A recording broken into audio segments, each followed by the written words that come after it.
Hey guys, welcome to Kipoerneke's Corner. We had a bit of a blip in that last stream, it seems, and the stream shut down. Reasons unknown. But here we are, back in the tutorial on Everquest Legends on the pre-order beta here. Looking at the basic movement keys, we've got W for move forward, S for move backward, A for turn left, D for turn right. Page up for view and pitch up, page down for view and pitch down. Then we've got home for view and pitch center, spacebar for jump, X for duck and crouch. Then we have basic chat keys. Enter is raise the chat bar and lower the chat bar. Shift plus the left arrow is move cursor left. Shift plus right arrow move cursor right. Shift plus page up, scroll text window up. Shift plus page down, scroll text window down. Swimming, to get out of the water, swim to an edge, then pitch up and move forward. So personally, I use the mouse for moving the view around. It's very handy. Okay, so get this chat fixed over here. Okay. Currently, I have everything just set at its default because I haven't loaded my UI from the other test server. I am going to just quickly move some things around, not too much, and things have changed since then. So like, what is this, for instance? It's a stance. Okay, so we have icons for the stances now. I want to move my stances out of the way for sure. So let's see if we can move it up and down, like so. And then move those over here so that they're not front and center. We press Alt to see what these things are. And so this is a balanced stance. We got the Mage Hunter stance, Berserker stance, Offensive, Over-Channel Invocation, and Recovery Invocation. Now, I think I had liked to put the recovery, I want to say, over there. Let's try moving it here. Maybe I can't move it there. All right, well, let's see. Recovery is the one that I wanted to be in last time, I think, with, I think, evasive on. Then we got ranged, striker, inviolable, inversion, invocation, and unyielding. So yeah, I do think I had it with this one on, evasive, and combined with the recovery was working fairly well. And I think that was going well because partially of my shaman third class there. So I'm not sure how well it'll go with the current setup, but we'll find out. Now what we need is another hotbar open for sure. But for now, I've got looks like the combat arts down there. There was a way previously that I had linked various skills, and I had just learned how to do that. Let's see if we can do that early on. Let's click on skills and see what we have. Do we have everything from the start? I'm not really sure. I think I had done... I didn't even know begging was a skill. That's new to me. Let's see here. I had fishing together with... I had done fishing, foraging, and lockpick, and then with an auto inventory macro. Now, how did I do all that? Hard to say. Guess maybe I'll find out. Let's right click on this and see if we can open a new hotbar this way.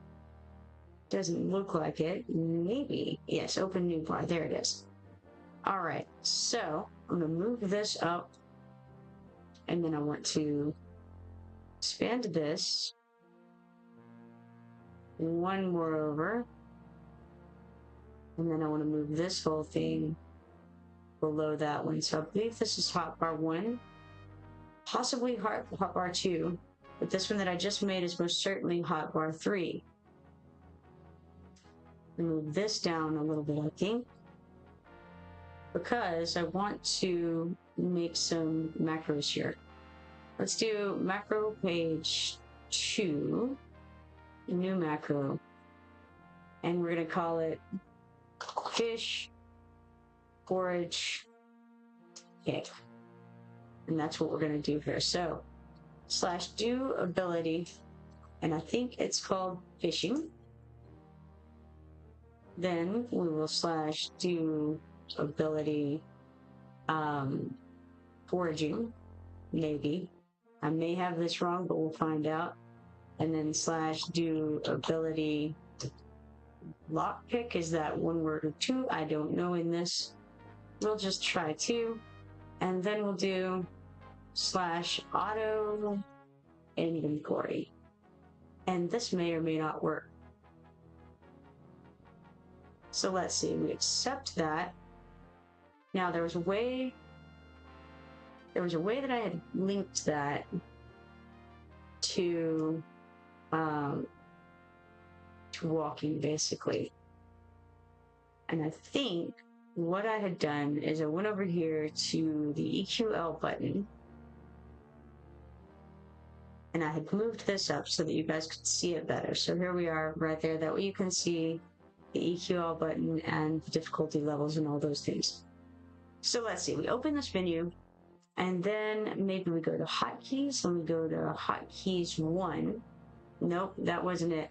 Wrong answer. That opens your bars. Okay, so number 1 is that makes sense because it's the one that makes sense. Okay, so then let's try this again. Hotkeys was wrong.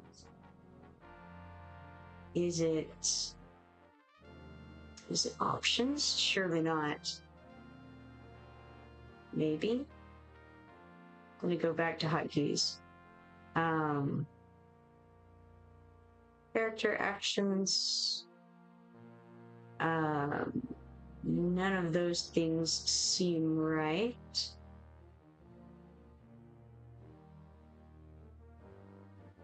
Somewhere we can set a macro to this, promise.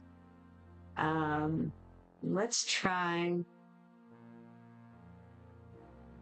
Dan says the instance charges timer keeps going when offline. Was able to confirm that a bit ago.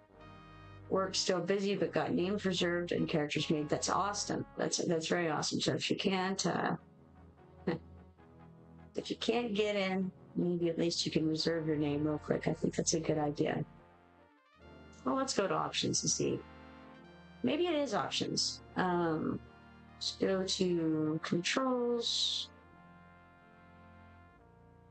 Yes, that is correct. All right. So move forward. We've got the W key. That is correct. It looks like I don't have a strafe button set for left and right. That would explain why I was not strafing prior. I can't just use the normal Q and E because Q is already set to like an auto battle thing. So I won't do that. I'll hold off on that anyway. Oh, you know what? It's right here. We do the drop down. And we do, let's see, it was hotbar 3, I think, and then hot button 1. Okay, interesting. So that is already set to W and A. So that I guess my UI might be maybe partially loaded here. Because that was the key presses that I had them on. So interesting. Okay. So let's see if it works. Well, first, let's set the other one, because A, I had set to do a few different things as well. We made a macro here, page 2, and it was for, let's see, it was hide, sneak, and I want to say something else, but I can't remember what the other thing was. So let's see here. Let's go down, see what else I find. I don't see anything on here right now, probably because I'm not high enough level. But at some point, we'll have those skills. So let's do /doability hide, because I think that's what it was called, and then we'll do /doability sneak.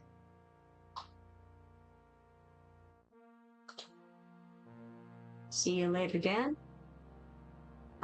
There was a third thing that I was doing at that time, but I can't recall what it was. Maybe I'll remember to add it as we go. For now, let's just make this button and click accept. And, oh, I forgot to name that though. Let's name it Hide Sneak for now. It's very original. All right, there we go. So, anything else I need to do right now? I think not. Well, all right, one more thing. I want to make this one smaller. Maybe not quite that small. And move it out of the way a bit.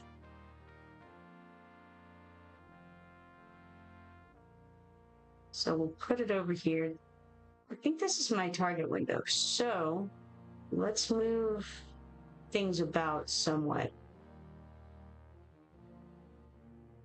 So I would like to have an area over here for my target.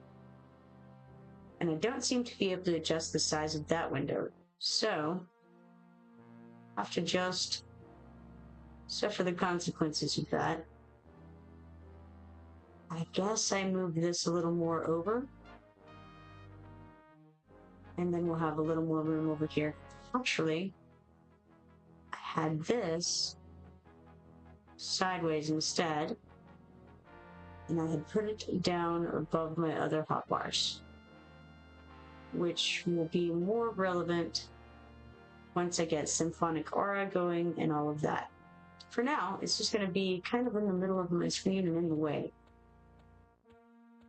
Alright.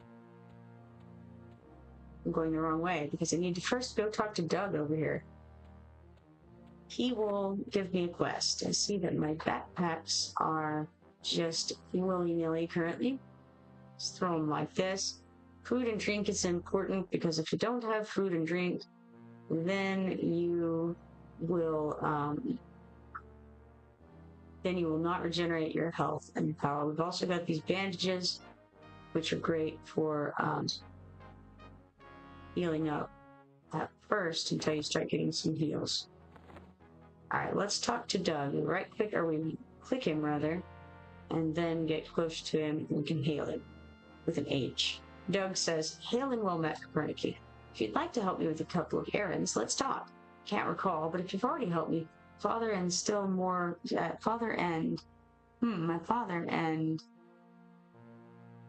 I think we got a bit of a typo here. If you've already helped my father and still need more work, there we go. I just can't read. Just say the word, or perhaps you're finished here and want to go home. So let's talk on this. But first, interacting with NPCs. You found Doug and you're close enough to interact with him. You have a letter in your inventory that is addressed to him, and you should give it to him. Press I to open your inventory window. On the right side of your inventory window, you should find an item that looks like a piece of parchment and is named Letter for Doug. To see an item's name, you can either hover your cursor over the item to display the item's name, or you can hold right-click on the item to view its description and properties. Once located, right-click on the Letter for Doug in your inventory to read its contents, and when you're finished reading, press Done to close the window. To hand the letter to Doug, left-click on the parchment in your inventory to pick the item up on your cursor, then left-click on Doug to open the trade window. Press Give to confirm handing over the item and to start your journey. So, we'll click OK, and then let's click I and go to our inventory page here. We have Gore Splattered Goat, but we also have a Letter for Doug. Let's left-click on that, click the I again to close that window, and then left-click on Doug. We're going to give it to him, and it says you've completed your first quest. Now to continue speaking with Doug, read what he said in the main chat window. Forgot to read the letter for you guys. NPCs have triggers for additional dialogue options that will be visible in your chat window when talking to them. Anytime you see NPC response text in your chat window that is blue and surrounded by square brackets like this, there are additional dialogue options available. You can left-click directly on the blue text or type the blue text in your chat window to explore the NPC's dialogue. Continue to talk with Doug, as he'll likely provide you with the next step in your quest. Click OK to continue. So we'll click OK. Now you'll note that we have 3 backpacks and a random gore-splattered note. What the core splattered notice for, we don't know. Let's look at it. Lore, Bone Cutters Guild recruitment letter. Cool. What was the other thing it said we could do with that? I don't recall. Already forgot.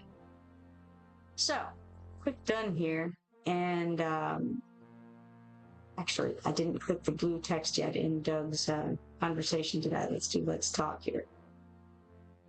While this town is small, Norath is large. Knowing the methods of navigation is a crucial skill for all legends.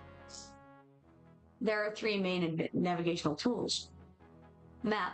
Pressing M opens the map window, just like this. You're represented on the map as a triangle, and your position is updated in real time. There are also lots of map visualization options that you'll want to explore.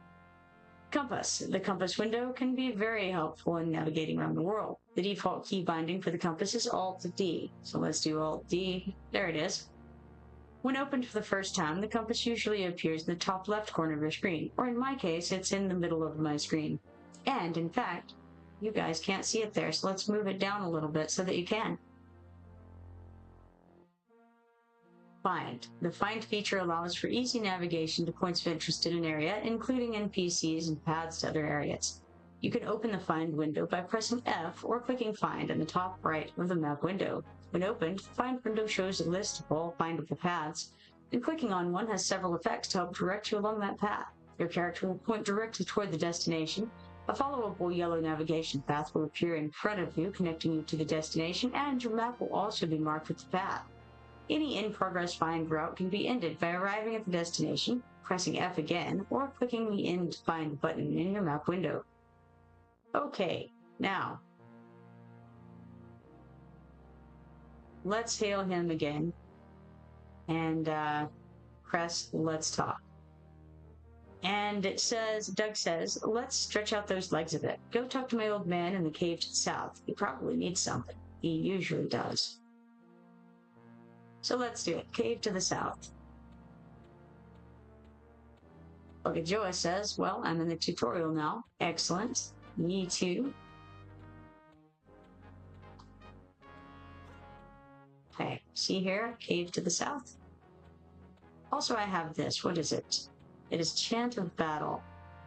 A simple tune that increases strength, dexterity, and armor class of group members, and this is one that we want to keep on all the time.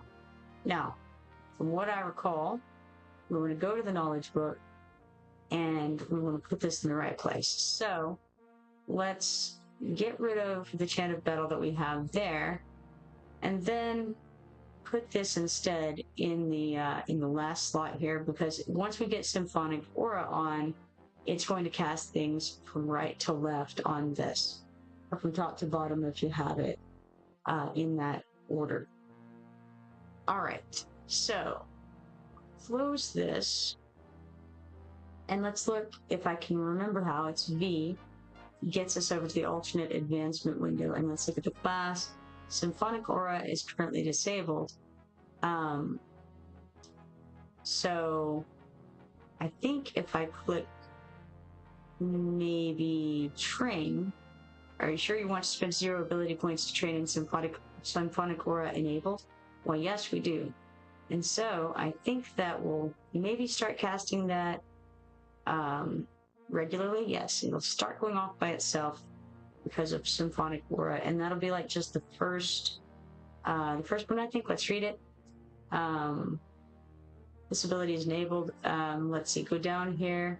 This passive ability allows one bard song to auto pulse. In order for a song to be eligible, it must have no mana cost, no cooldown, and be a non-targeted area of effect song. Any song that meets these criteria cannot be played manually while the ability is turned on. This ability chooses the first eligible song, starting from your final spell gem and working backward. Bugajoy says, how do you stick abilities in your hotbar that aren't spells?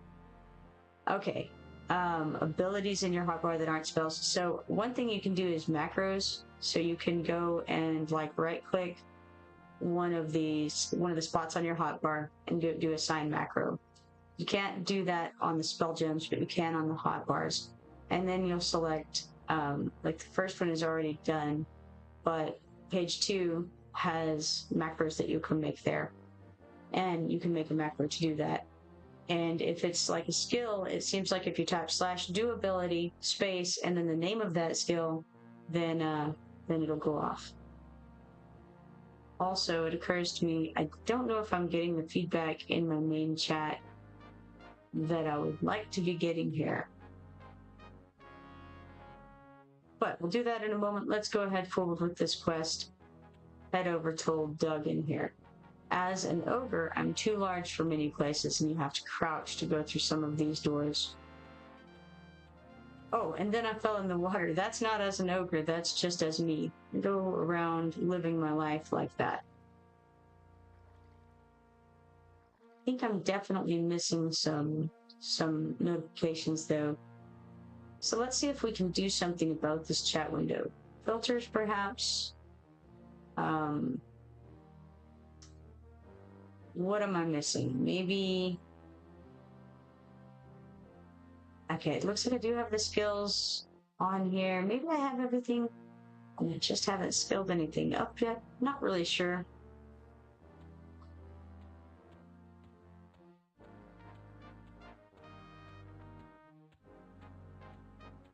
There's a lot of people talking in the chat over here.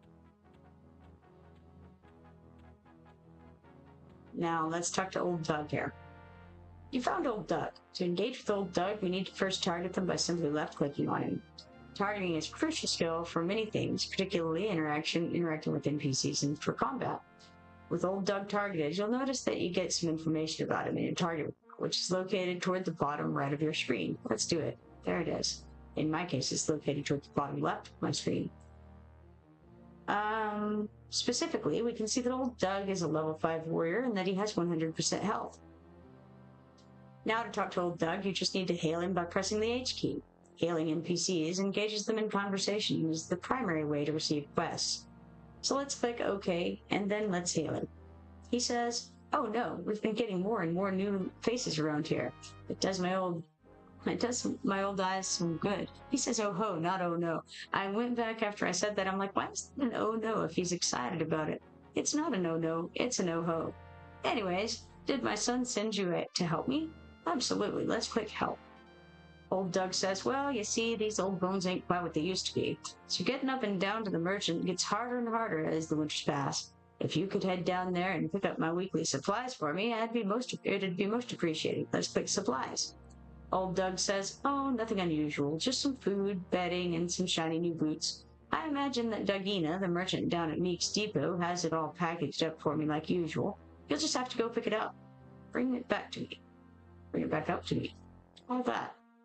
Let's just waltz through here and then jump off the cliff and get some damage, and maybe our safe fall goes up a little, who knows.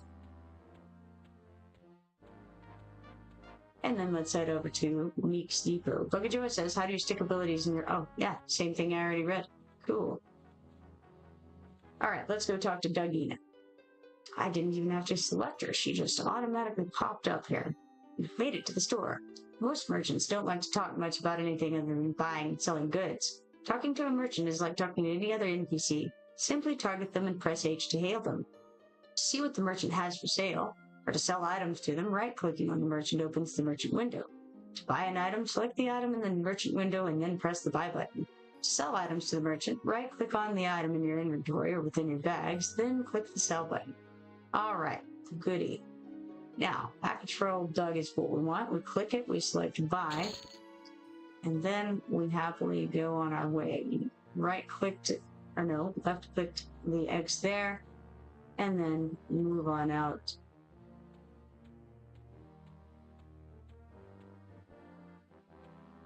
I want to look and see how the skills are going here, because I feel like, okay, fishing is awful as it should be. I wonder if I can fish here in this little area. I click this button. Skill name, or no skill name match found. So fishing, it says, let's click on this. Do ability fishing. I feel like that's exactly what I typed there. Apparently I have made an error somehow. Oh, well, I don't have a fishing rod anyway, so I wouldn't be able to fish. So the no skill name match found is probably for the foraging and lockpick. I don't have foraging and lockpick yet, so that would explain it. It says you must be on dry land to fish, which makes sense, except that, oh, just press some random buttons there. That's no good. Let's click accept on that and then try to get out of the water. Sometimes easier said than done. And then let's come try standing at the edge here and then try again to see what it tells me. You can't fish without a fishing pole. Go buy one. Yes, that is what I expected. All right. So onward then. Click done here. We went to Meek's Depot, so now we need to go back to our friend Doug, who's in this cave over here.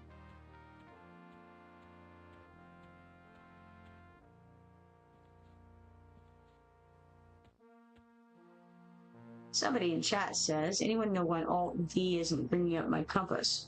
No idea, but I would say try Alt-N. I don't know if it'll work or not, but that would be my guess, because I think that's how you get it up in Everquest too.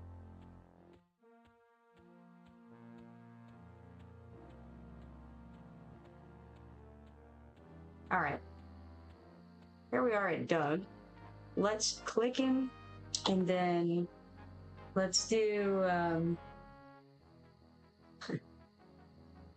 let's see, the I button here, not the B button. We're not doing the bags so much yet. It's more of a inventory thing at the moment. So let us grab the package for old Doug, hit I again, and then dump this package on him. Give it to him. And it says there, your first quest reward. There are a number of types of rewards for completing quests, including coin, items, experience, and faction standing. Faction affects how NPCs react to you, so it's wise to pay attention to factions. For this quest, you have been awarded a pair of boots of the long road and some experience. Open your inventory and locate your first piece of equipment. You can check the details of your new boots by either hovering your cursor over them or holding right-click on them. I think also Alt works. Alt and click. Either method will show you the item's properties, including who can use it, in what slot it can be worn, if it's tradable, what statistics it may have, and any effects on it. To equip your new footwear, left-click the boots to pick them up onto your cursor, and then left-click on the feet slot on your inventory window. These boots have an activatable effect that grants you increased running speed. To activate this effect, simply right-click on the equipped boots in your inventory screen. A spell effect will appear under your health bar, and your movement speed should be noticeably increased. Note that you also have a couple of bags in your inventory. You can view their contents by right-clicking on the bags to open each bag's window. Let's click OK here, and I feel like, okay. Yeah, I think that Alt works on looking at the boots. It lets you see it like this. But as to the ability, first and foremost, let's put them on. Now, one thing you can do instead of putting it in the feet slot is you can put it on the axe there, and it will auto-equip to the appropriate slot. So that's something that I learned later that's very beneficial. Let's see, otherwise, so it does have a click effect, this much is true, but there's also a way to put it on your hotbar. I just did a long click on it. I don't know if this is correct or not, but we'll find out in a moment. We're going to try putting it right here. And that did work. Let's see if left clicking it, yes. All right, so you can just left click on it and drag it to your hotbar and get that click effect without having to go into your inventory to do it. All right, now, let's see. We just finished up with that quest. Let's hail him again real quick. Old Doug says, oh ho, we've been getting more and more new faces around here. It does me old eyes some good. Anyways, did my son send you to help me? Yes, he did, and we got that. We picked up the supplies. That was all fine and well. Okay, so he has nothing more exciting for us. Let's go on out and head back to a regular Doug, not the old one.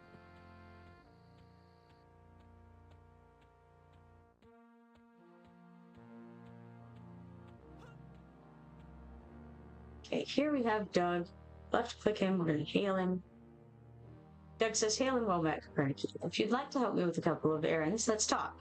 I can't recall, but if you've already helped my father and still need more work, just say the words. That's what we're going to click is more work.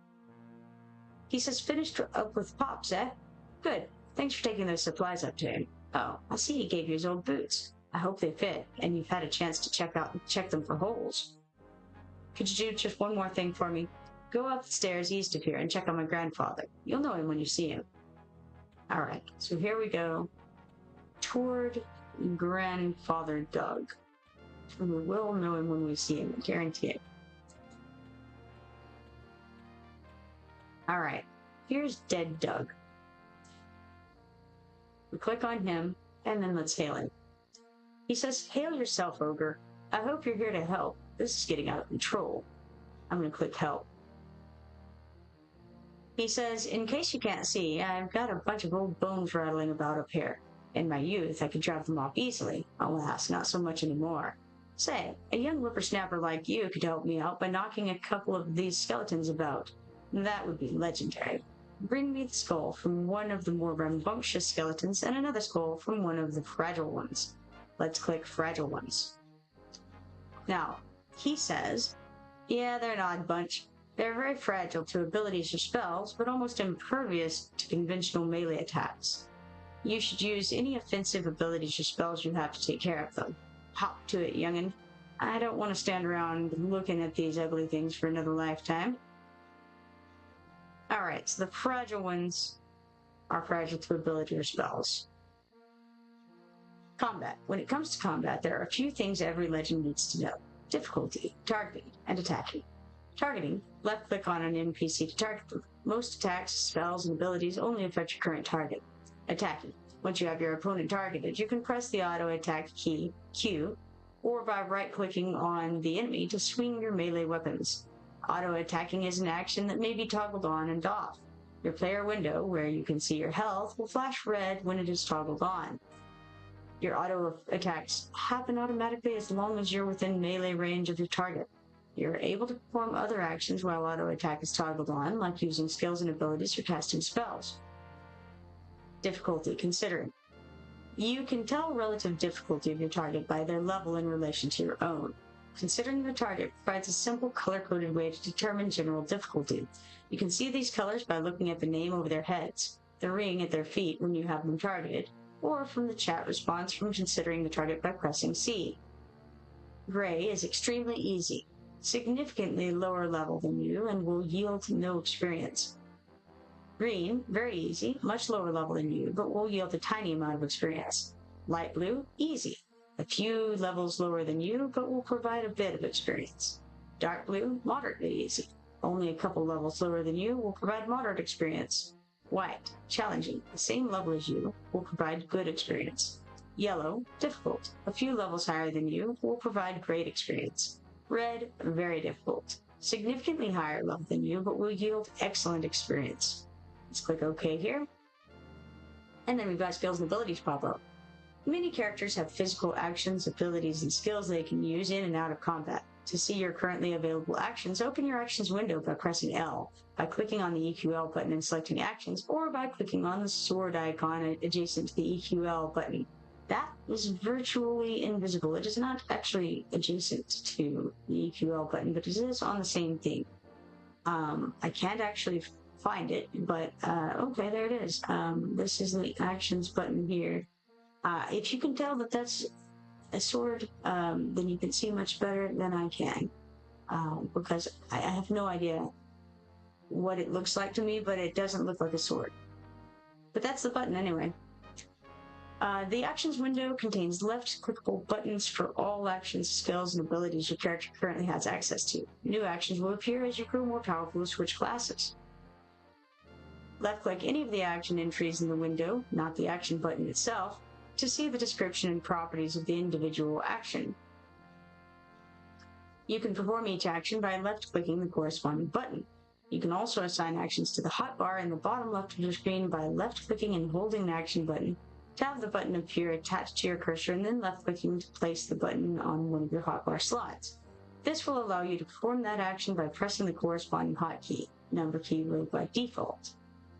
Alright, now we have spells. Many legends will yield powerful magic spells during your adventures. You may already have a selection of spells ready to be used. To cast a spell, you must first scribe the spell into your spellbook and then memorize the spell onto your spellbar on the left side of your screen. While your spellbook is boundless, the number of slots available on your spellbar is not, so choosing which spells you have memorized at a given time will be an important strategy as you grow in power. Scribing spells. To scribe a spell, locate the spell scroll in your inventory and right-click it. You will automatically sit down, open your spellbook window, and start scribing the spell. Scribing spells takes a bit of time, and a thin progress bar will appear at the bottom of the spellbook window. Once the spell is finished scribing, the spell's icon and name will appear in your spellbook. Memorizing spells. To prepare a spell for casting, from the spell bar on the left side of your screen, right-click on an empty spell gem to open a context menu with all your scribed spells categorized by type. Then, left-click on a spell to begin the memorization process. This process also takes a moment, and a progress bar will appear at the bottom of the spellbook window. Alternatively, you can memorize spells from the spellbook by left-clicking on a spell icon to attach the icon to your cursor, and then left-clicking it on an empty spell slot on your spellbar. Casting spells. Once spells are scribed and memorized, simply left-click on the spell icon on your left spellbar to cast. Most spells require an appropriate target. You can also assign spells to the hotbar in the bottom left of your screen by left-clicking and holding a spell icon from your spellbar to have it appear attached to your cursor, and then left-clicking to place the button on one of your hotbar slots. This will allow you to cast that spell by pressing the corresponding hotkey, number key ruled by default. You can view the details of a spell from either your spellbook window, K, or from your spellbar by right-clicking and holding on a spell's icon. Alright. I think we've gone through all of the informational screens for that. Let's go attack. Well, actually, first, let's right-click and long-click on kick because we can auto-activate that. And then when we start attacking with our melee, it will also do the kick. There are some other cool options that you can choose, and in fact, I'm going to show this to you real quick before we get into this too much. It's under your options screen in the EQL button. Come over to gameplay, and first of all, I don't want to show my helm because I like my beautiful green hair. It's not as green on this character, unfortunately. I wasn't able to choose my hair color. But then let's see, allow context menus, absolutely. I do end up wanting to use implied healing, which means healing through the target that you're hitting, because I will probably want to do that later on. Click through self is fine. Click through pets, currently not on, and I don't intend to put it on anytime soon. I have a tap on right click turned off, which I'm happy to keep off because I use my my mouse to control the view, and I find that if I keep that on, then while I'm looking around, I'll end up in combat with things I did not intend to be in combat with. Auto switch range attack makes sense to keep on. I do want to keep the out of range warnings, attack failure warnings. Momentary duck bind is fine. Let's see here. All of this looks fine. I feel like there are some other things I want to turn off or on. This all looks fine.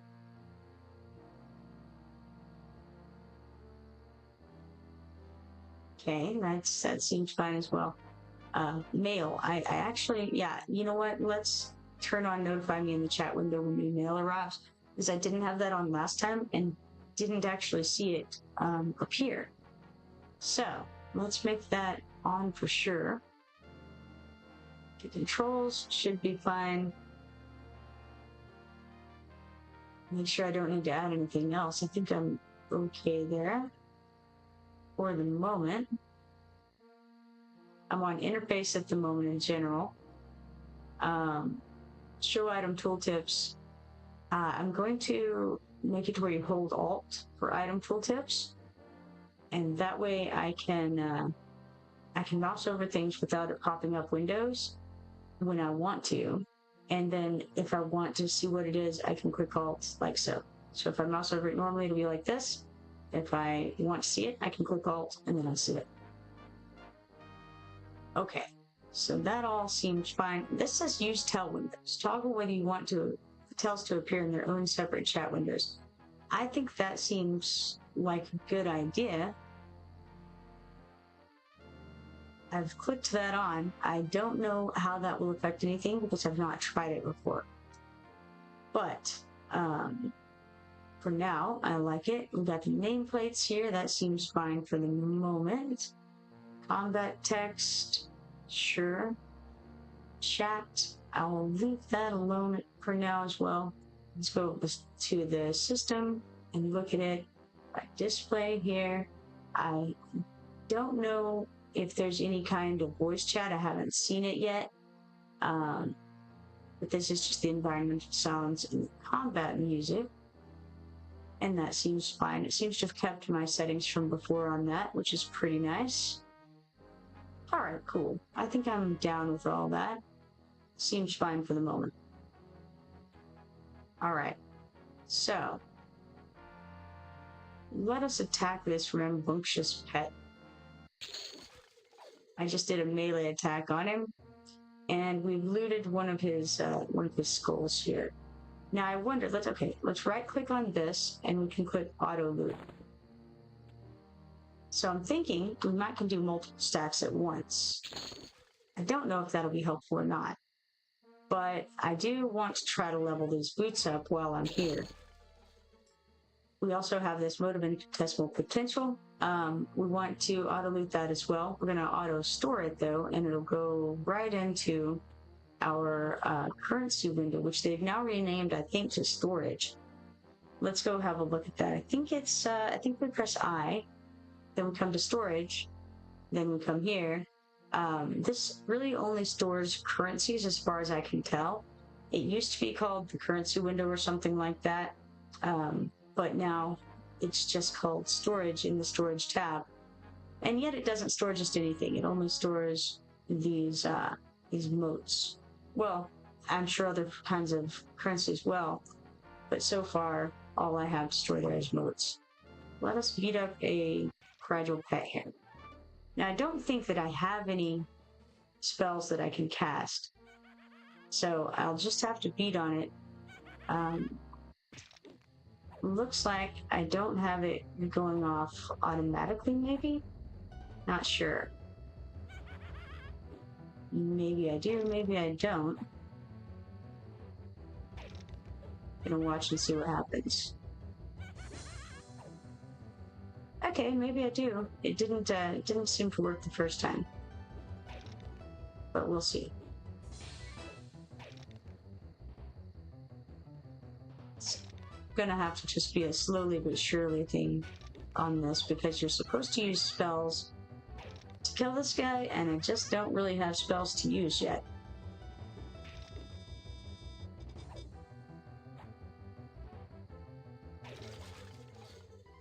Alright, let's auto loot this, and then try not to fall into that hole. It's never fun, but you can press the spacebar to jump back out of it. It's an open grave right there for Zektia, the tardy. He's tardy even to the grave.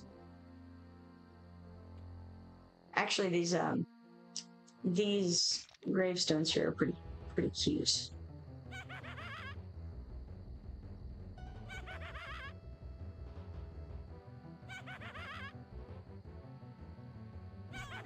Somebody is telling in chat here, you can get extra boots, turn into Dead Doug, turn into Old Doug, an adventure supplies merchant once you leave the tutorial.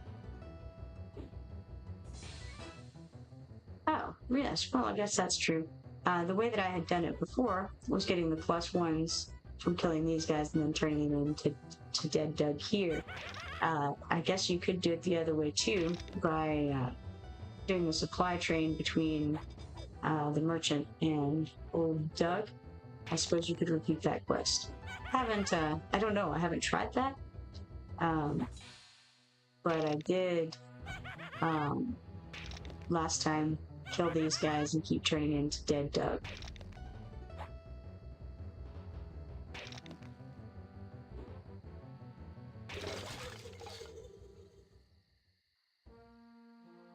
Okay. Back over to Dead Doug now. Ogachoa says he has buy 3 boots. Very nice. Let's try to get these backpacks off of the inventory window. Then I'm gonna grab this skull and hand it to Doug. And then we'll grab this skull and also hand that to Doug. So now we have a fragile one and we have a rambunctious one. Let's give them to Doug. And it says you've received a quest reward, but it's just another pair of boots. You received a second pair of boots of the long road in your inventory, identical to the ones you already have. You can't wear 2 pairs at once, however. Item merging. Legends can merge 2 identical items together to create an upgraded item, which is a staple of becoming more powerful. To merge items from your inventory, open the detailed information window of one of your duplicate items by holding right-click on the item, or by Alt plus left-clicking on the item. Then, locate the second item in your inventory and left-click on it to put the item up on your cursor. Place the item from your cursor into the green square labeled Place Item inside the first item's detailed information window by left-clicking on Place Item. Once placed, pressing the Merge Item button will consume the second item, upgrading the other to a +1 item. Any wearable item can be merged with another copy of the same item all the way up to +10.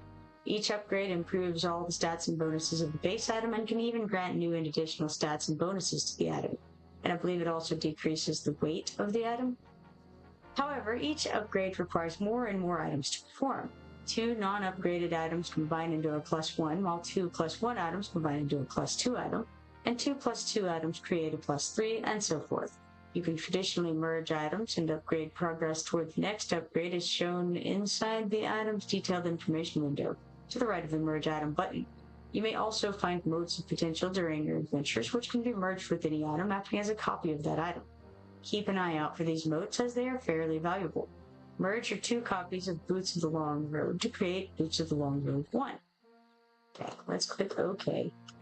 And then let us merge our new boots with the old boots. So first, we're going to use Alt and click, and then we're going to click these boots and place the item here. And actually, I heard of a trick using the boots, and maybe we do that first.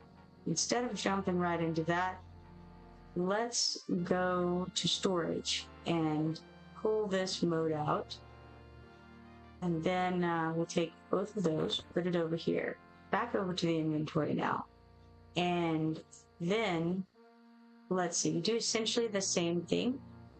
We can Alt-click this, and we'll take one of these modes. And I think we only want to use one at a time. I don't know how well it does if you use multiple at a time. So let's just place one, and then merge the item. Click yes on that, and that does give us a boost to the long road +1, so it's as if we used another boot. Now, out of curiosity, I'm going to use another of these in here to see if that knocks us up to the next level. However, it says the item you're trying to add will not work. This mode is not sufficiently powerful to upgrade this item, so after it's a +1, I'm not able to do it. So let's click OK here, and then we can use the item itself. And we're going to get another level this way. So let's now merge, or not necessarily, but we're going to get part of a level this way. Are you sure you want to merge your Boots of the Long Road +1 with Boots of the Long Road? Oh, yes, we are. And so now we have half of the level. So you can use the moat as your first level, and then you have the boots to use for the next level. So using the moat first may be a good idea. And in fact, I will do the same with this axe, I think. Let's go ahead and do it on this. I didn't do it last time, and I don't know why I just pulled the axe out, but that's all right. Let's merge the item and get our dull axe a little bit better. All right, dull axe +1. You don't see those every day. Okay, let's throw that back on. And now we're cooking with Crisco over here. Let's use our clickable buff. And then click done here. Let's talk to Doug again And I don't know if we need to talk to him every time in order to get the quest again, or if we can just keep buying him with bits. Really unsure. Let's click through. We've already seen all that. So we click through there and then try to give old Doug some things. I have more skulls. And I should have one more fragile. Let's dump it on Doug. And then we have a rambunctious here. So let's give this to him. And click through this, and lo and behold, another pair of boots. So we can continue doing this, and we will continue doing this for a moment. Let's see next if we can just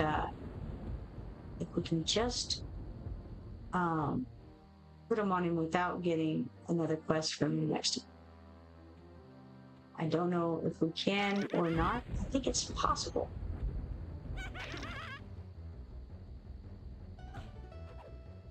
I think I'll level fairly soon, and that will help because I think I might get a spell at some point to do some damage to these poor fragile pets right here. Oh, Buggy Joy says, how does crafting work? You know, I haven't done a lot of crafting yet, but you can go and find these crafting stations around towns. I don't know if there's one here or not, but in towns there definitely are, and you can look for recipes that can be made at that thing. And it seems like if you have the bits, then you can just combine them into whatever it is you want. The bits are a little troublesome though, because I don't have any idea where you get the bits from, the ingredients. It seems to be that some of them are bought and some of them are looted, and then maybe some of them are crafted, it seems. So I did level up there to level 2. I'm almost to level 3 already. Let's see if that means I got something new. I did. I got Chords of Dissonance. So, flashing notes that cause 2 damage to up to 8 nearby creatures that are not moving. The thing is, if I put that in here, is that something that goes off automatically with the Symphonic Aura if I have that leveled? I'm not sure. I don't think so, but I will take it and I'll put it in the first slot here for now. Didn't end up using it last time I did this, but I may do it now. Order of the Hidden Eyes says, congrats on beating the loading screen boss. Hey, you know what? It was a whole thing there. Ranger noises. Oh, you know who you are. Figured I'd swing by and say meowie. Oak Pine. Yes, indeed. That's who I thought you were when you said the ranger noises. Nice to see you, man. How you doing? Alright, let's try throwing some more things on Dead Doug here. We have a rambunctious pet skull, and then we need to get a fragile one. Give those to him. And we got another pair of boots here. Let's see if we can do it again without picking up the quest from him. So here's a rambunctious one. And then here's a fragile one. Will it work? It does. So we don't have to keep picking up the quests. We can just continue dumping these skulls on him. However, we're getting more rambunctious ones than we are fragile ones. Now, one cool thing is you can auto-sell them for very little money by just destroying them. So you go to extra stuff that you have and you don't click the wrong button. You click the eye instead. And you can click on like the rambunctious pet skull and then move it over to the destroy window and say yes. And in this case, it doesn't look like we did get any money for them. They're probably not worth any money. But yeah, value is absolutely nothing. But if it was worth anything, then you would get a little bit of money from it just from clicking the destroy. So it's very cool. Buggy Joy says, I have +3 boots. I think I read that possibly earlier, but I'm not 100% sure. Let us combine our boots with the boots that we have. and get that done.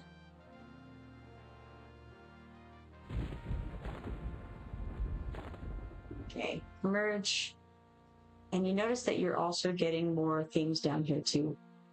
Sometimes as you level up, you get extra slots. So it says like ornamentation empty, focus exaltation empty. So my understanding is that you can strip an exaltation, for instance, right, from another item, and then you can put it on the item that has a slot for it.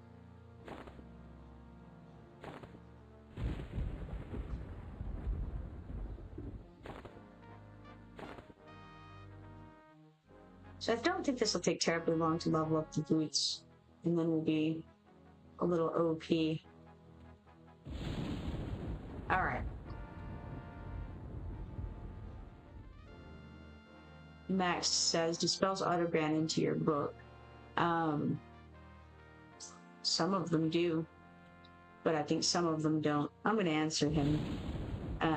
Players 3.1, is that what this says? New players.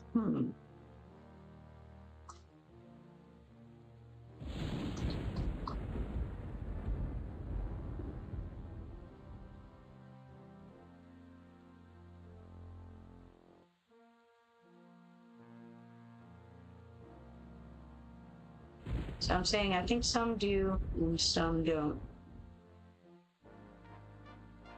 Maybe.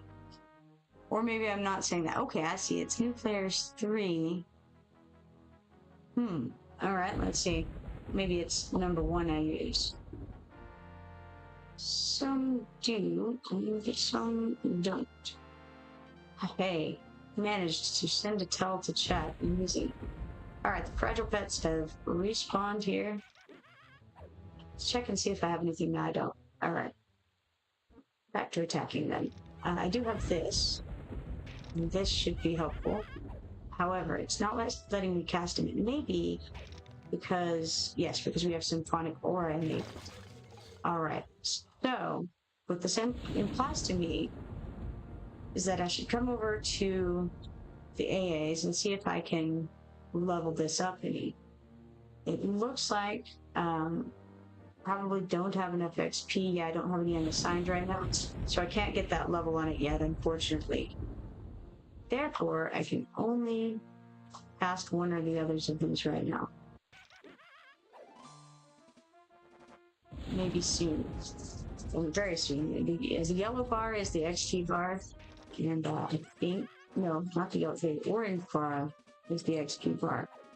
So I don't think it'll be too long before I can do that. Maybe I should have killed the rambunctious ones first, since they're more vulnerable to melee attack. Fell in the old grave again.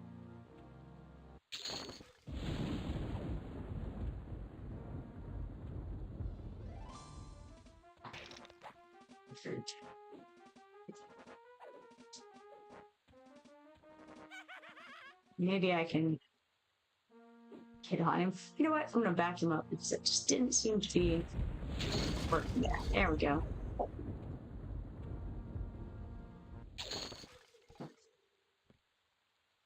Alright, back over to Dead Doug here. Let's give him some more skulls.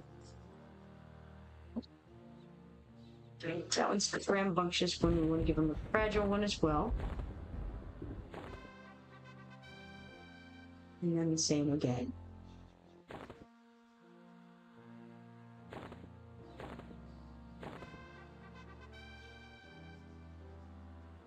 I think that's all that I have. Yeah, I think these are both going to be rambunctious, and we may as well just destroy them.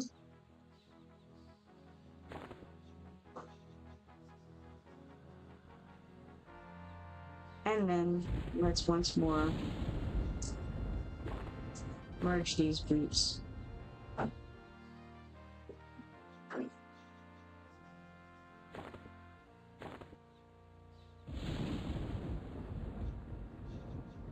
Got them up to a +3 at the moment. I don't remember what I got them to last time. But they were pretty good. They lasted for quite a while, I can tell you that. In fact, I may have still had him on. I think still had him on whenever the server switched over. This may be about where I was, actually, because the AC being 7 rings a bell for sure.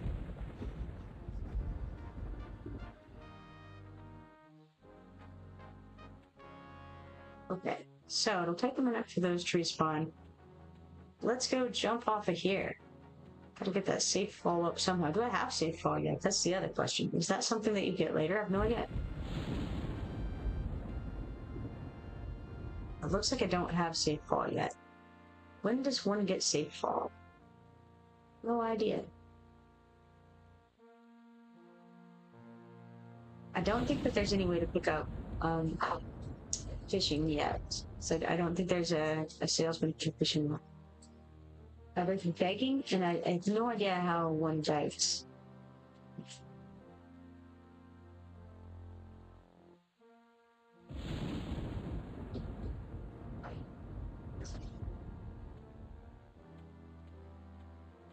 Use those boots again. Get a little speed going. There's a bank over here.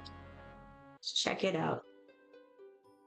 Dan says, reminder to check vendors for lockpicks. Yes, absolutely. Thank you. I was gonna come check around and see if there's anybody that sells anything fun over here. I kind of don't think there is though on the tutorial. Dan says Ogre probably won't have them. Okay, that's why I hadn't run into any then. All right. So,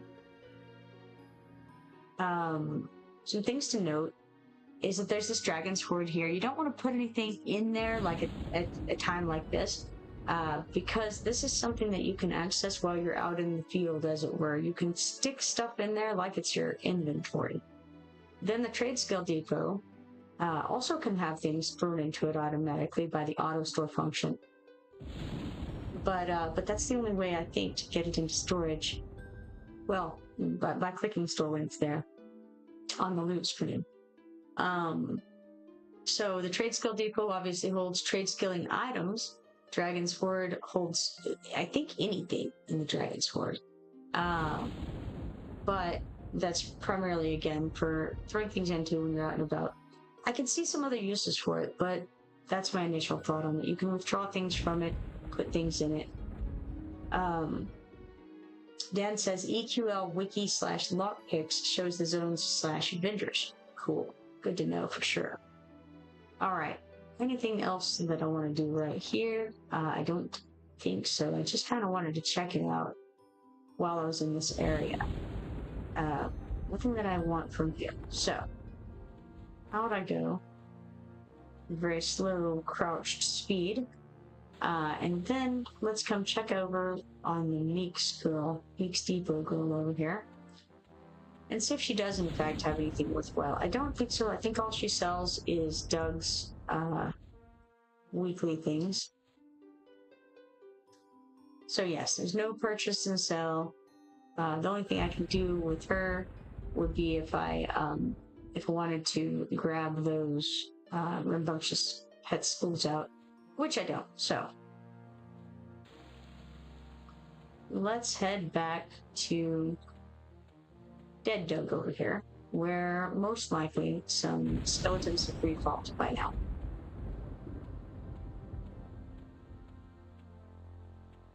Let's get these fragile pets first, because you get fewer of the fragile pets than you do of the rambunctious ones, and I'm not close enough to a level for it to matter greatly. I guess getting the AA point would also be helpful though.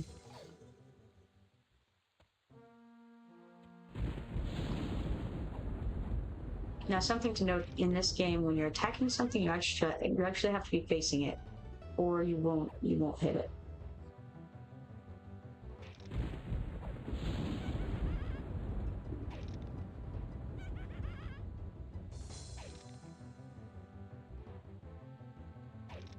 Fragile pet does seem to heal. I've noticed it's a warrior, but you see that it heals back up, even though it doesn't seem to be casting anything, and it doesn't have any buffs on it or anything like that. It just does it.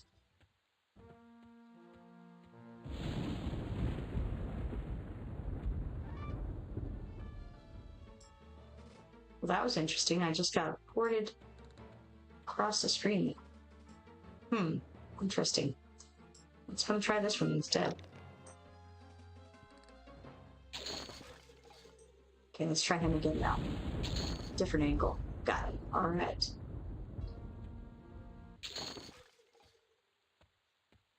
Back over to Dead Doug. See if we can offload these skulls on him.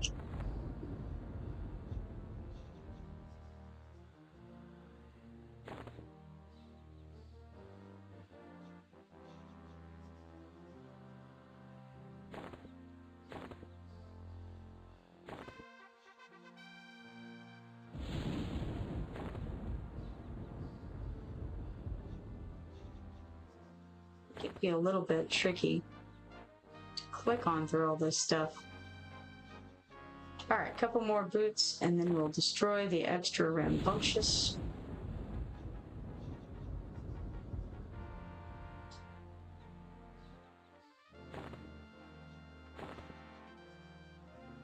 And get these boots to the long road up a little bit.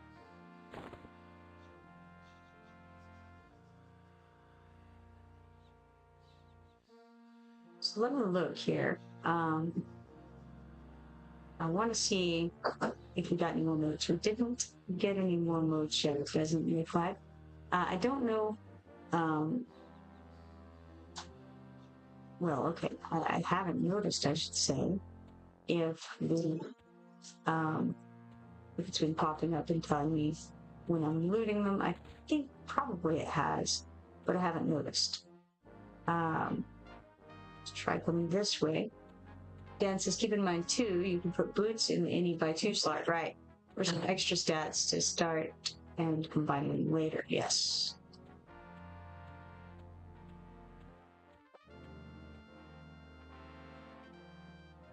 Didn't think about that you could, yeah, you could just throw them in there. Good idea. We're gonna make our way up to Doug up here and see if we can get this quest again, as I saw someone indicating in chat. Talk to Doug, and he doesn't care about it at all. He's not interested, but maybe that's because I didn't go talk to regular Doug first. Another opportunity to get my safe follow-up that I don't have yet. How about the swimming? Maybe. Swimming definitely went up, and it showed in the channel, so very good. Good to know.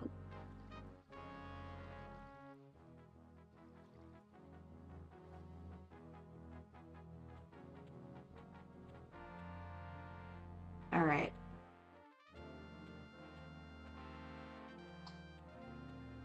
I have run the wrong direction. I need to go over here to find Doug. Swimming is pretty miserable so far. I hear that you get a little faster at the swimming as you get more skill in it, but it's not been my experience thus far.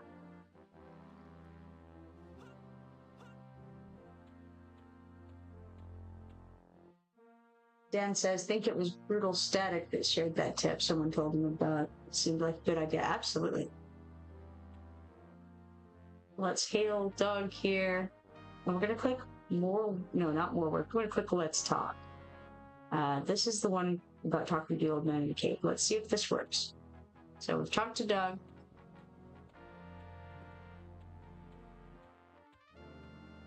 Let's go run over and turn into Doug here.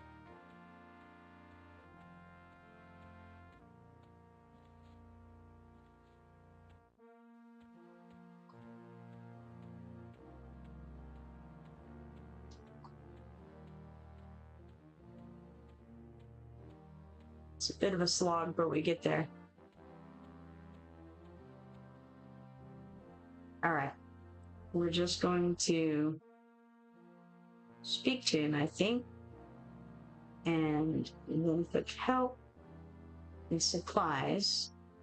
And then let's go see if she has any.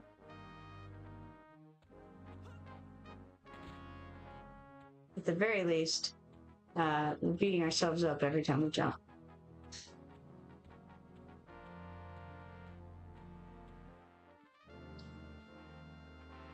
All right, Dogina, you have anything for us? Doesn't look like it. I don't see any way to continue doing that because we don't have the supplies to get. Unless there's something that I'm missing. She's without supplies. So back over to old Dugadets. Bugger Joe says when combined boots in the other slots increase the stats more. Yes. Anything that you put in the okay, hold on, let me show you. There are a couple of slots here in your inventory that say any slot, and anything that you put in there you get the stats from.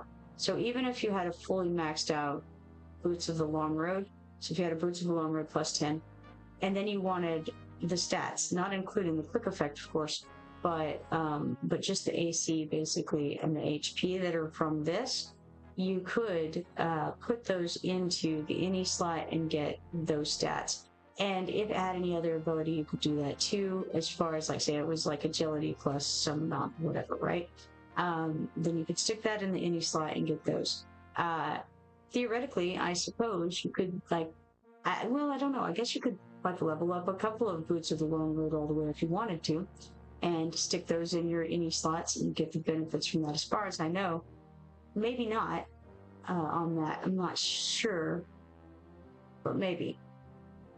Dan says, just not sure how much time you want to spend exactly redoing the starter quest. Yeah, no, absolutely. You don't want to, you know, my plan is to get one more level on these boots and be good to go with them. It's tempting, really, to sit and spend a few hours getting the boots to level 10 because that just seems like it would be a fun thing to do. But I think I will not do it right now. Hey, I got a tell from Arendi. She got her character made. You know what I don't have going is timestamps. And I wonder if there's a way to put timestamps on the window, chat window. Hopefully. So, yes, timestamps. Excellent. Let's do it. I want the hours and the minutes. Really. Okay. Hopefully that works. I don't know if it turned on both of them. Let's try it again. Hour and minute. Please. Currently in desperate need of pants. She says I made it to Chief Lady. Nice. I'm still in the tutorial. Okay. So, we got that guy. Let's get this fragile pet here. If I end up with an extra set, though, that won't level my boots all the way to the next level after the 4, then I will put those in the any slot. I think that's a great idea. And in fact, I could level them up with a moat. Maybe. It may not be the worst idea ever.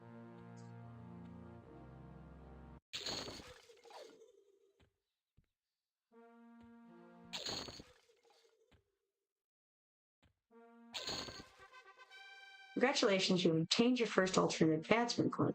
You can spend your alternate advancement coin in the alternate advancement menu by opening the EQ Legends button, highlighting the character category, and navigating to alternate advancement, or by pressing the alternate advancement window key, which is bound to V on your keyboard by default. You gain alternate advancement experience toward a new point every time you gain normal experience. Additionally, some quests may grant alternate advancement points as rewards for completion.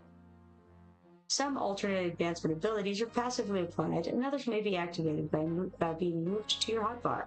Activated abilities can be moved to your hotbar by selecting the alternate advancement ability by left-clicking an activated ability, and transformed into a hotbar hotkey by selecting hotkey on the alternate advancement window. Alright, and click OK here. And since I have an alternate advancement point, I want to stick it into Symphonic Aura. So, let's click this. It looks like I can't get it yet, maybe. It costs 3, it looks like, to get, so I'm far away from being able to get the second one of those. Sad days. Alright, let's come over to Dead Doug here. And let's dump some more stuff on him. What was that? That was an L button. Interesting. So guys, this is what the L button does. Seems very good. Alright, now, what I was actually trying to do is click the I button. Let's stick some of these skulls on Dead Doug here. Trading skulls for boots from these parts.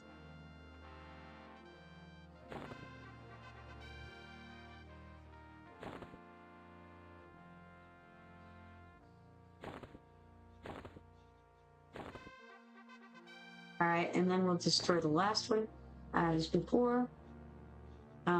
Then let's see about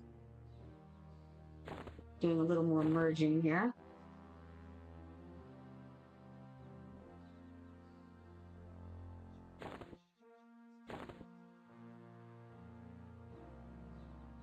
Okay, we're halfway to the next tier. So we'll have to run this 2 more times, 2 more rounds of this. We'll get there, and then I may run it a 3rd time to try the theory with using a moat later to upgrade each of them and putting them in the any slot, because that'd be cool.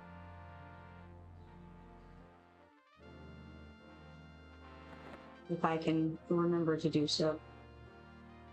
Alright, let's see. Thinking it through, is there any other way that I might be able to activate that that other quest over there? Kind of doubt it. But let's go over to Doug first and talk to him about talking to his father. So let's hail him and do the let's talk, I think. Yes, let's talk. And that'll be for helping his dad. So let's go that way, and I'm gonna just swim because I need to get my swimming skill up. Painful though it may be. Oh, Arindy says, I'm supposed to find this NPC, but I'm becoming convinced she does not exist. Ah, yes, I had that experience myself. Which one?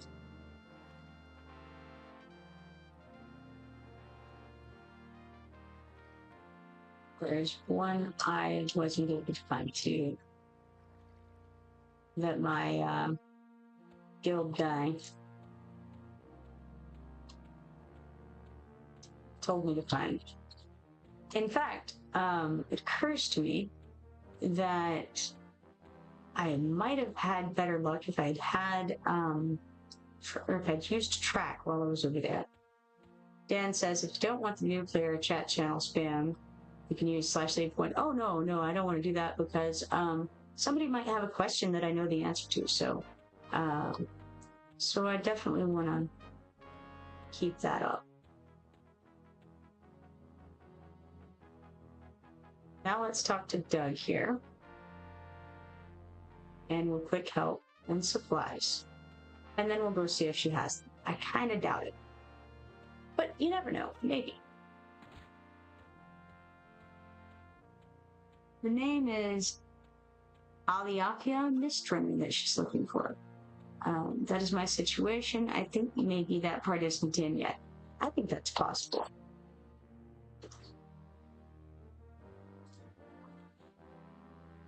Alright, let's chat with Dougina here and see if she does in fact have it or not.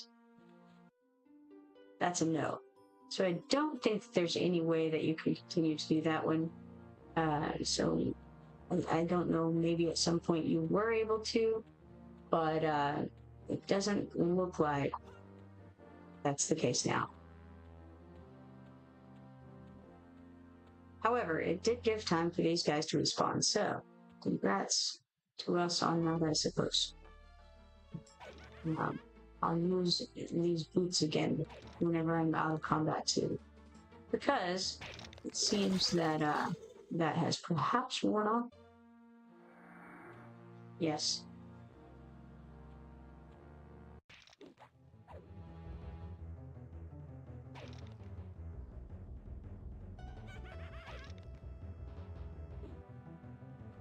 Somebody says, are there rules maps for Legends? I've been told of rules maps, and I think that might be the thing that I was given a link to at one point. Might be able to find that.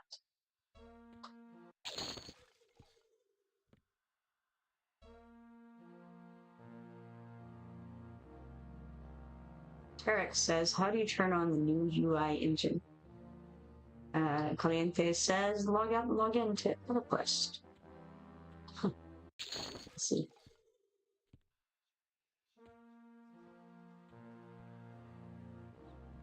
No UI scaling for now, says someone. Interesting. You know, I'm noticing... Okay, at first I thought it was a scroll down there, but nah, it's not. It's just a bone. Wrong button. There we go. Nope. Still wrong. Buttons are hard. Okay. Gonna eventually click things correctly.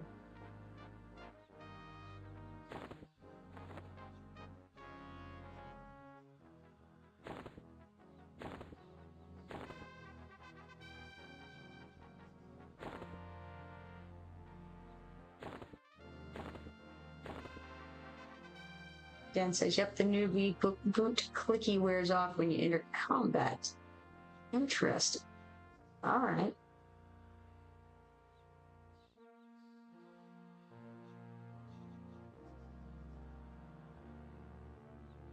Alright, let's click off of here, click OK here.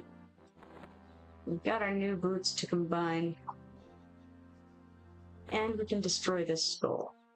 One more round of that ought to be leveled up to 4.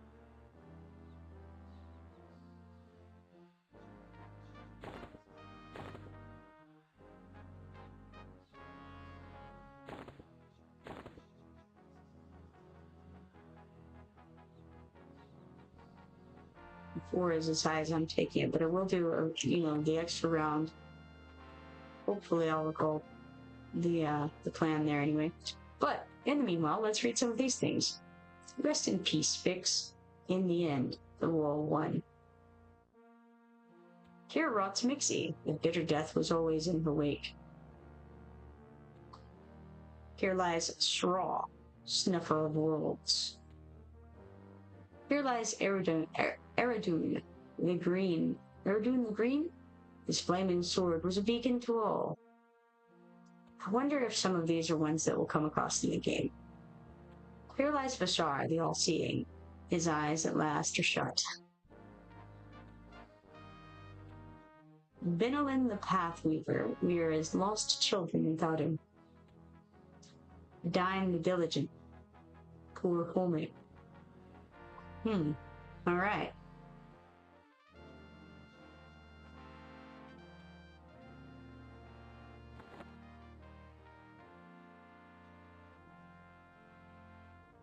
Okay, one thing I would like to do is read this note, but I don't know that we can. It just says Bone Cutters Guild Recruitment. And that's the one that we'll turn in when we get there, and we'll get a tunic for it. But it's not very exciting, because he'll tell us to go and find someone who we can't find, which was my experience last time, and which apparently is also Arendi's experience in Bitter Fadar. Arendi says, ah well, time to begin my quest for pants. And so maybe a visible shirt. Ah, shirts, who needs them?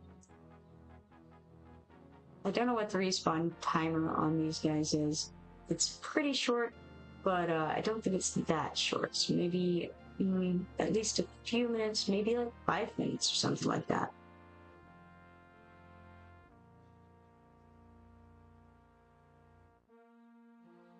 There's one.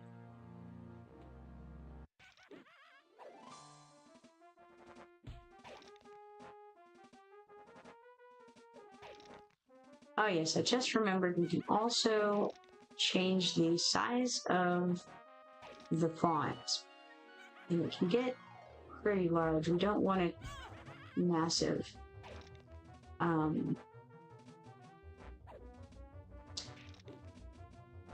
There it is, chat size at the bottom.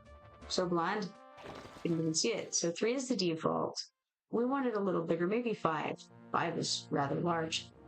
Sure, that'll make it easy to read. Let's do it again. 5. Massive font, that works. Okay, now for Fragile Pet over here. It's maybe a little too big, honestly. I should at least for this chat, I want to turn it down. Maybe 4. I don't know. There seems to be a large difference between 4 and 5.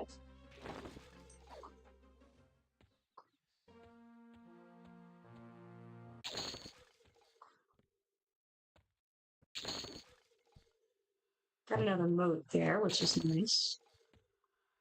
So I pop up on the window.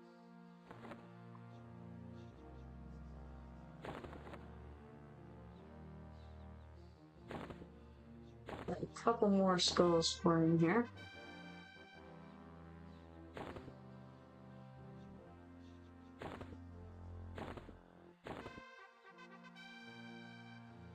And then we destroy this one.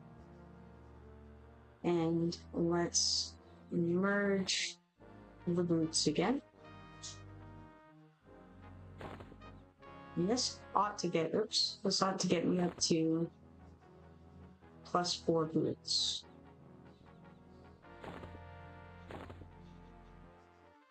Dan says, I think, by the way to get the spell gems with names like we talked about last night might be switching to the modern UI. Oh, that's possible. Yeah, I'm not sure, but that is possible.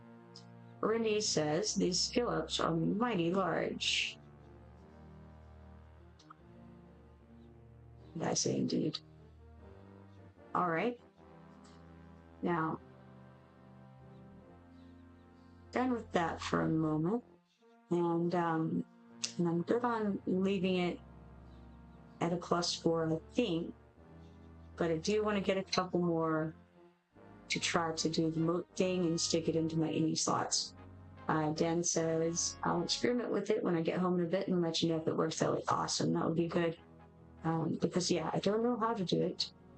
It might be better in many ways to have it written out. But I guess it depends too on, you know, who you are and what you respond better to. Let's see there. I'm running around. Maybe I'll get my athleticism up doing so. Maybe we'll go swim for a minute. I don't know what I still need to get up. You know, what all is ready to be increased here. Athletics is actually maxed out at the moment, looks like. Don't know how to beg. Do I do a slash beg? What if I slash beg? No, not a valid command. Binding wound is awful. I could do some binding wound just to get the skill up. I don't know that it's terribly important to me, but we can do that while I wait on other things.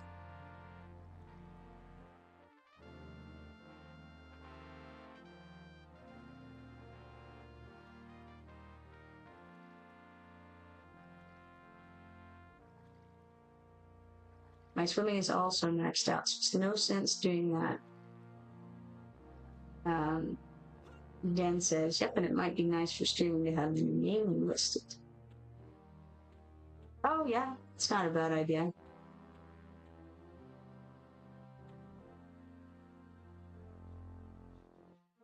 I think I have the classes listed, right?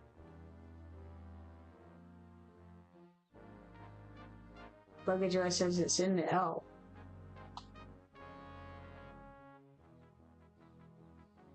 It's in the L.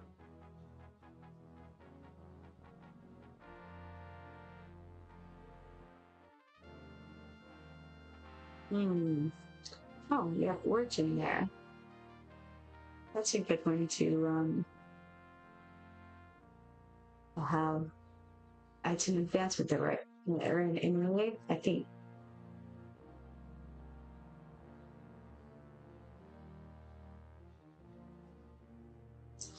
Not sure. Disciplines, spells, rituals, macros.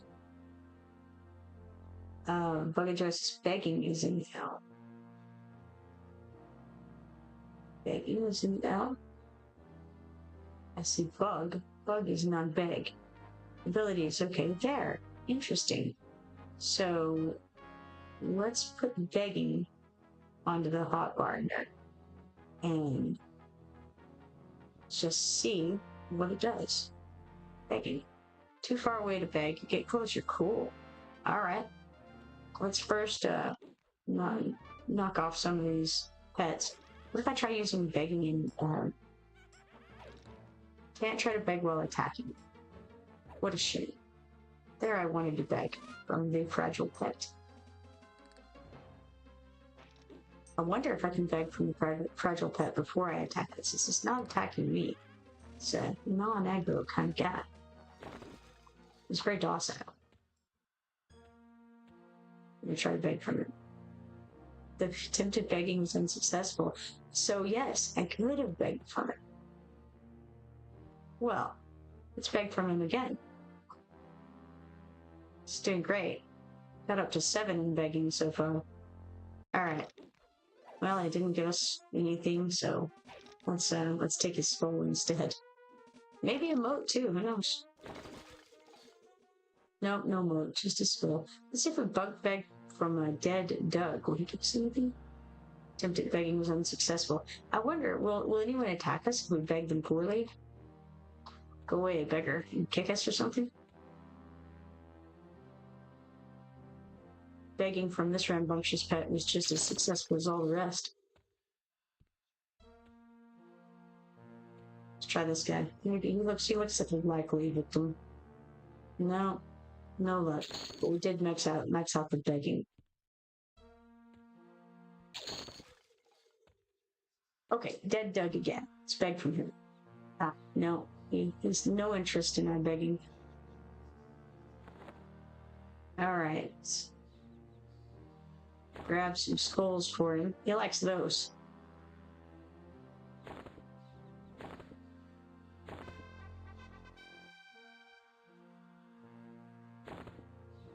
And then one more set. And, oh yeah, you have to have both of the things. And then give them to him. Okay, now, we have these two here. Let's check and see if we have any moats. I know we have at least one. So we'll take out a moat, put it in the old inventory, go back over, and let's do this boot here. See if we can place the item here, merge it. Now that's a boots the long road +1. And let's put it into our any slot. Perfectly well. And just to demonstrate, okay.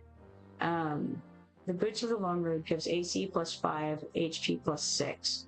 So AC is currently 14, right? So let's put it on. Now it's 21. So that's cool. That math doesn't math. So it's at 21. Let's take it off. That's at 14. So it's gaining 7 points of AC, not the 5 that it shows. How about the HP? Let's look at that.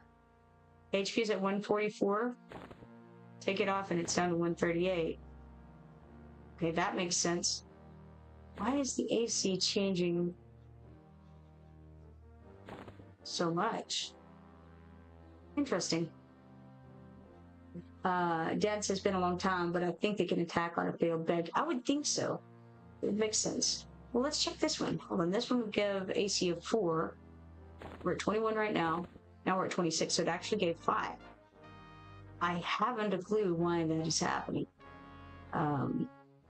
But interesting. Bugger says, can you dual wield? Yes, because of my barding, I can dual wield. Dan says there's soft caps and hard caps, and scaling depending on class for armor class. Right, right. That makes some sense, but this is more than, it's giving me more than it's showing. If it was less, I guess I could see that. But more seems kind of weird. All right, let's go ahead onward. Buggajoy says, can paladins dual wield? I don't know. I'm gonna guess not, just because it seems not very paladin-like, but I don't know. Dan says, yes, it scales to more than the base armor value since you're below the caps. Interesting. Ladders, they're so hard for me. Let's do a little jump action here too. Rearrange, I don't know. No. It's just impossible. I'm not sure I can make it out of this tutorial zone. Let's try again. Okay. What if I hit it with a little jump and advance? No? Yeah? Maybe? No? Just keep trying, I suppose. What if I angle up? Haha. Yes.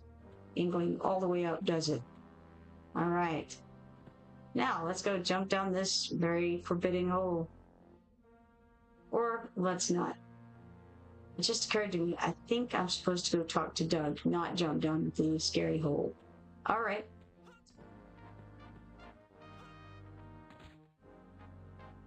Doug it is. We'll take it easy. Okay, we hail him, and it says perhaps you're finished here and want to go home. So let's click finished.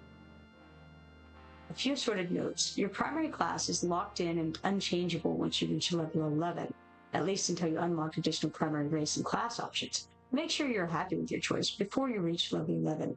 If needed, the options window can be opened with O. The EQL button is very useful, and you'll find access to lots of windows and information there. Many UI windows have tabs at the top of them that contain additional information and features. Your UI is very customizable. While you play, feel free to explore all the options, and I just realized maybe we could change the text size on here too, because I had been interested in the fact that while you could in the chat window, you couldn't in here. It looks as though you cannot. That's a shame. All right, moving on. While you play, feel free to explore all the options and move and customize your UI windows. You can see additional info and UI features by right-clicking on and or hovering your mouse over different parts of the UI and even different parts of individual UI windows. You can interact with objects in the world like doors, levers, buttons, and trade skill stations by right or left clicking on them. Right, yes, and now if we right click on the text itself, we still can't do it. I had hopes, but no, there's a tint color thing though. What's this all about? What if we make it white? Doesn't do anything. Okay, what if we make it blue? It also doesn't do anything.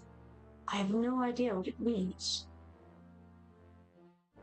Texture? Oh, okay, alright. That changed the color of the window frame. Very interesting. Okay. Yeah, I see what's happening. When you click texture, it doesn't really matter if you click tint color or if you click texture. Whatever you click, it changes. So I'm on texture and I keep clicking texture, and it just changes its tint, right? So what if we click tint, and then let's just put it back to black because that blue is no bueno. All right. I don't think it matters greatly to me what color the frame of my window is. All right, sounds good. Moving on. Dan says it scales to more. Yes, okay. Dan says paladins get double attack, not dual wield. Okay, now let's see. I had selected to leave, and then I didn't listen to it. He says, I see my grandfather didn't bore you to death and add you to his collection up there. Well, that's about all the training and work we can provide around here, but feel free to stop by and talk to Doug Jr. if you want to check the bank. When you're ready to leave, just let me know. Oh, actually, there's just one more thing. Let's click ready to leave. He says, well, if you're ready, I'll send you off. Otherwise, feel free to hang around a little longer. Unfortunately, you won't be able to come back here, and we will miss you. Good luck out there. I'm going to say send. And then I believe it's going to, in fact, send us to Ogre in this case. Now, here's Bodywaka, the Berserker Guildmaster, right in front of us. Look at that. So we click him and we hail him. And he says nothing, but we can click on the eye and take this gore splattered note and hand it to him. And then we completed a quest. Bodywaka says, good, good. Me got some clothes for you. Now that you's a bone cutter, yous need to start chopping things. Me got a few friends that needs help too. If you want something to do, talk to Ogre over there. Come see me again when you've got some experience and are ready to learn more. Now, the interesting thing is, I was unable to find Ogre. I looked at him at some degree of length for him at some degree of length last. And I don't believe that Ogre is here. Now, that being said, I didn't have track when I looked for him, and I didn't look for him after I had track. So it's possible that he is here, or that he's been added. But considering that Arinbi is telling me that she also was unable to find the person that her guildmaster mentioned, I'm not sure they exist yet. Dan says, try right-clicking on the Zerker GM. Okay, yes, you can do this. You right-click and you can buy things. Regular EQ, if you right-click, you can train skills. Yeah, that is correct. I had forgotten about that until you mentioned it, but I did do something in that regard once.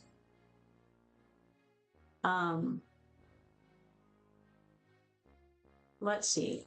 So, you can get forage.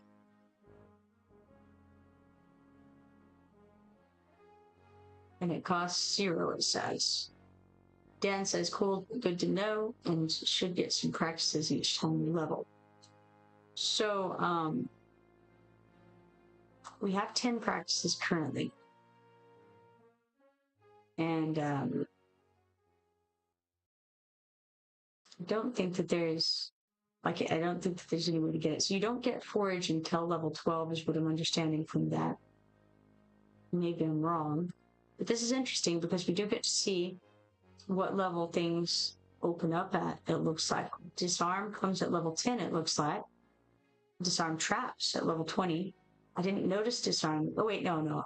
That's what I was looking for, searching for traps. Yes. Double attack, dual wield. Now, one thing is that I can change this to foraging instead of, or to forage instead of foraging. So I've written that wrong. So let's fix this. Okay, so forage. We got hide, which I think I had written hide correctly. Now this says safe fall at level 20, but I really am quite sure that I had safe fall earlier before. Sneak is just called sneak. So sneak and hide are called exactly what they are. And fishing is fishing. Sense traps might be the name of the one that I wanted for the hide and sneak button. Possibly.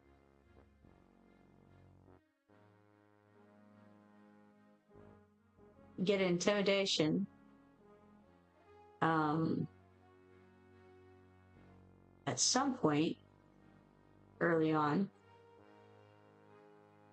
All right, let's accept this and then go here because I think sense traps might be what I wanted here. Durability, sense traps. I didn't see lockpicking of any kind on here, but maybe I just overlooked it. It's because it's called pick lock. All right. So not lockpick, pick lock. All right, let's accept that.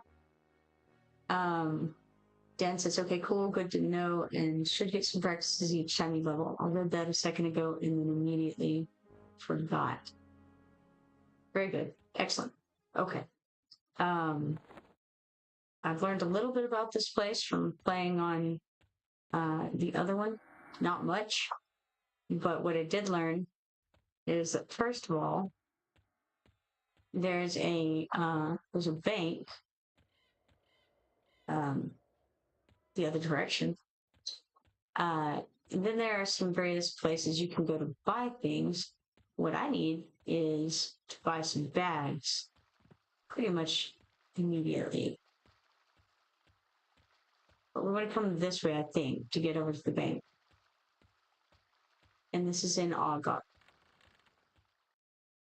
Okay, here's the banker. Don't really have anything that I want to put in the bank at the moment. I don't really need the worn candle terribly badly. So I guess I'll go ahead. I don't know. I'll keep it for now because it is pretty dark. I was told that ogres have dark vision and don't need it. But, you know, I find that some of the places are actually quite dark. So I kind of like it. Okay, I don't have anything anywhere right now to do anything with, except that tunic I need to put on. If I can click the right button. There we go. Alright, torn bone cutter's tunic. Let's throw that on. That'll suffice for a moment.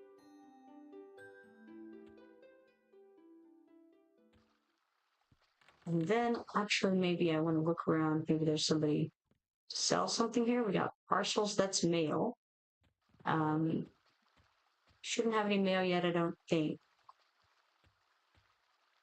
But I think this direction might be where you get food and drink. Now, if we move along at somewhat of a reasonable speed, I may not actually need to buy any food and drink because it's because of the foraging skill, possibly, but we'll see. Let's talk to Chef Duga over here.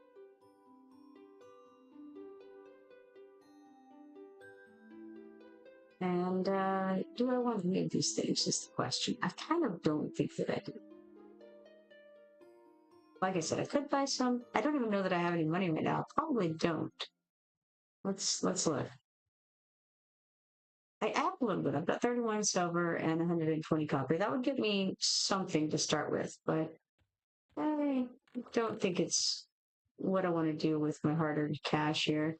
What I want is bags, and what I really want are reasonably sized bags, because it's very easy to get horrible bags instead of getting decent bags. I had gotten some little tiny bags, and the thing about the bags here is that they don't really work the way you might think they do. And so different sized items will go in different kinds of bags. It's kind of a shame because you end up with things that don't fit in the bags that you have. So the bag itself is of different sizes, but they also hold things that are of different sizes. Hello, Michael. He says, cheers, hope your day is going well so far. So far, so good. How about you, man? All right, let's see. And let us also keep in mind the thing about the lockpicks. If we see some lockpicks, might be a good idea to grab them. None of that is of note, or it's of interest. It's of note. It's just not of interest. How's about the armor guy? Does he have anything fun? No, nothing exciting. Michael says, doing well, thanks. Excited to play some beta tonight. Absolutely. Let's turn on some more of this run speed here. I definitely want to pick up the fishing rod and bait, and I want to pick up the lock pit. But Joa says, I appear to have leveled my swimming by walking over a bridge. Well, that's the best way to level swimming that I've heard of.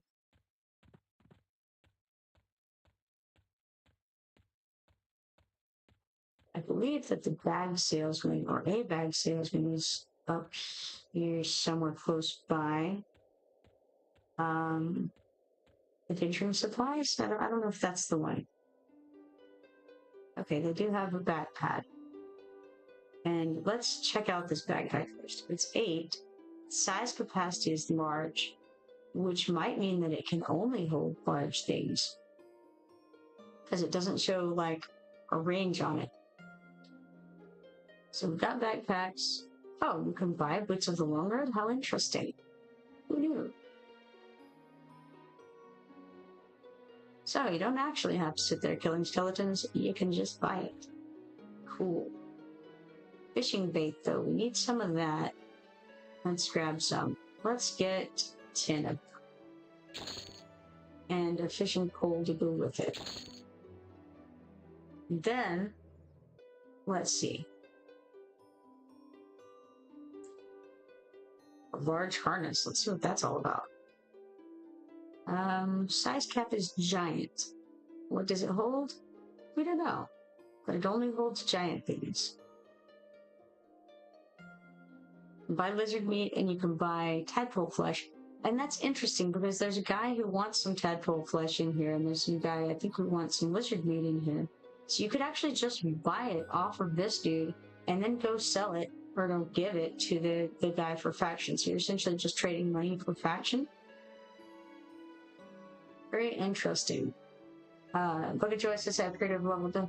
I already read that. While walking over a bridge. For some reason I thought something had updated there, but it did not. Okay. It's very interesting. I didn't get any lockpicks. Now, Dan had said I may not be able to get any here, but I did get a couple of good items there. So, where am I at? I'm going the wrong way. That's where I'm at. Because I don't really want to hang around in here. Now, there's a guy who will give me a reward for getting the body out of a crocodile over in, maybe in a little swamp. Something like that. You can go out of here and be able to tell you soon where exactly that is. Well, it's interesting that although I'm hitting the armadillo, nothing was happening. I had to back up a little bit in order to do that, it seems. Alright, onward. Toward the ferret. And let's do the clicky boots again.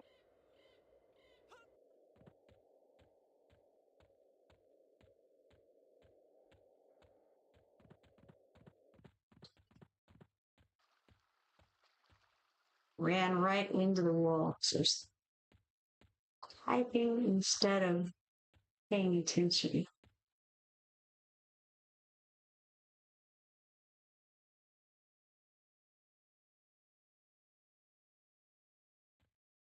Okay, onward. Now, right now, if we look at the map, you can see that we are in, well, you can't really see that we're in here. Yeah, you can. Down at the lower left-hand corner, it tells us this. And so we've got the Wrath Mountains over here to the east, west, rather, and Inithul Swamp over here to the east. Wrath Mountains is much bigger and badder than Inithul Swamp is. Right now, we want to wander around this little area, and let's not kill the frog logs, because then your faction goes down with Guck. And you don't want the faction to go down with Guck because I have no idea how to get it back up.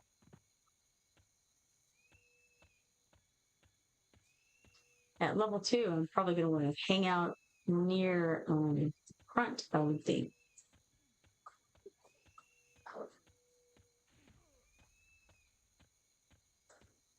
Got a green snake over here. That seems up my alley.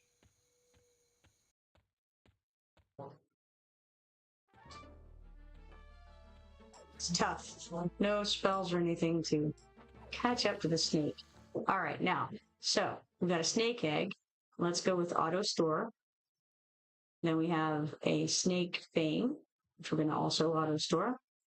and sneak scales, and will auto store. And the cool part is that'll put it in all the right boxes. So if it doesn't go in the trade skill depot, then it'll go into the dragon's border. You don't want to kill that guy, I don't think.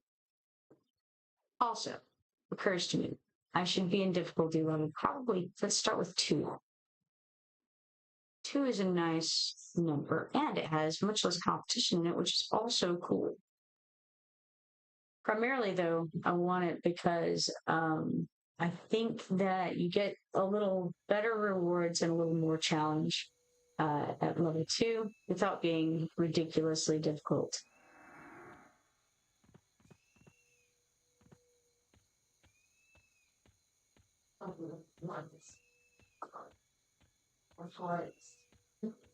I'm very interested in Joy leveling his swimming by walking over a bridge. It's seeming like a great, grand, and glorious idea to me.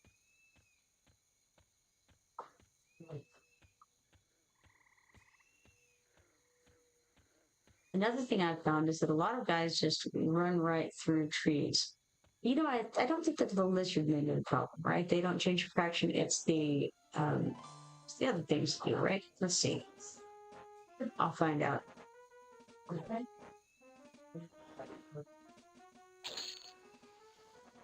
Okay, I don't see any faction changes there.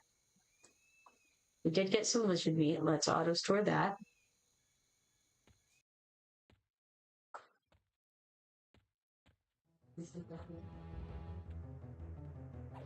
It's quite difficult sometimes to get them to aggro with you to get the fight to start.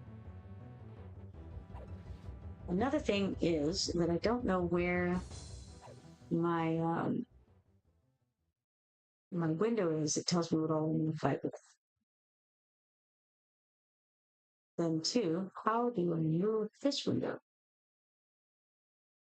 It's there we go, found it. So it's going to be in my way out here. Move that a little that way, and maybe move this a little this way. And then we'll have a spot for when we get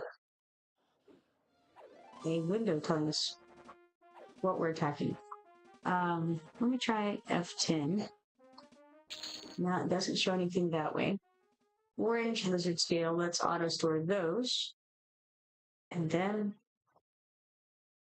desperately try to figure out where how do we do this? And mousing over things. So I feel like that's going to be important, or at least it's nice to have. This is the thing you don't want to attack. Froglock Tad. Those are the ones who decrease your faction with God. So I will attempt not to attack them. Is it attacking me? Yes, attacking me, isn't it? I don't like that a bit.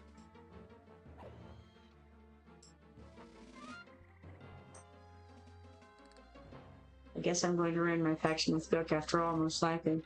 But I don't have a window that I want to have. So let's see if we can find it. Maybe options. Let's try gameplay. Start with that. See if I'm missing something here.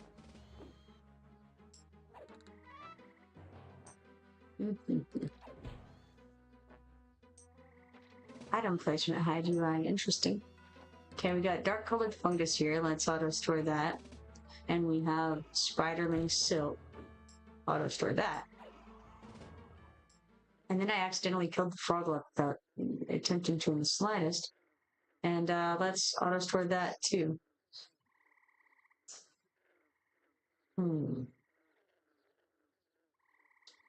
It did in fact adjust my standing with the froglets and Guk by -1.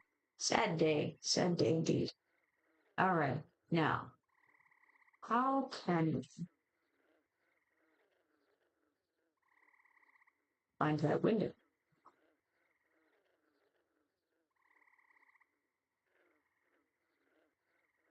Interface, maybe?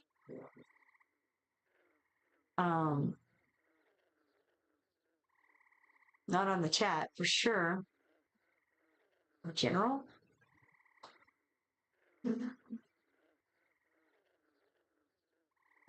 Just looked on here recently. Not sure where we find the windows.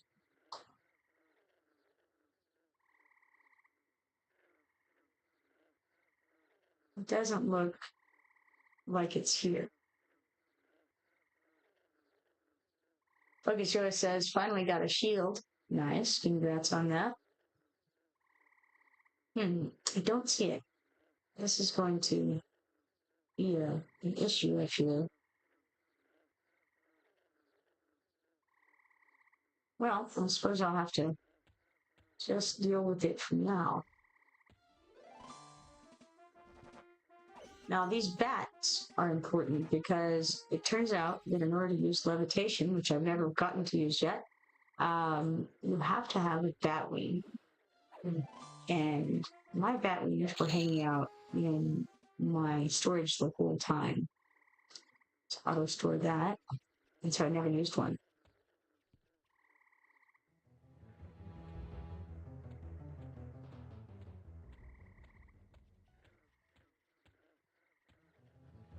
Spider-Man, you're so fast.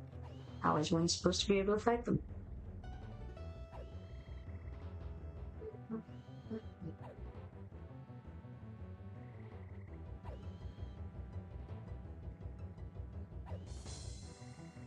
Okay, we've got light-colored fungus.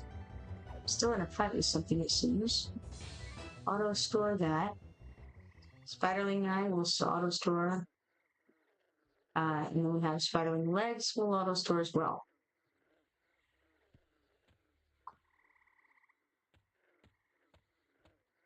So another question, which is, do I just have something on top of the window?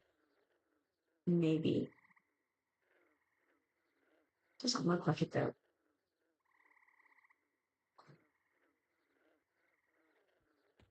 Oh, very sad. I don't even know what it's called. It's like the window that shows you who you're in a fight with. Whole group of them.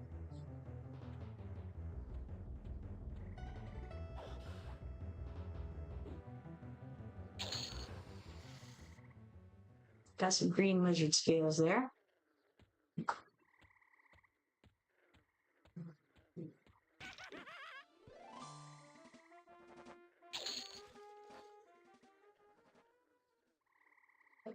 Okay, we got bone chips, auto store.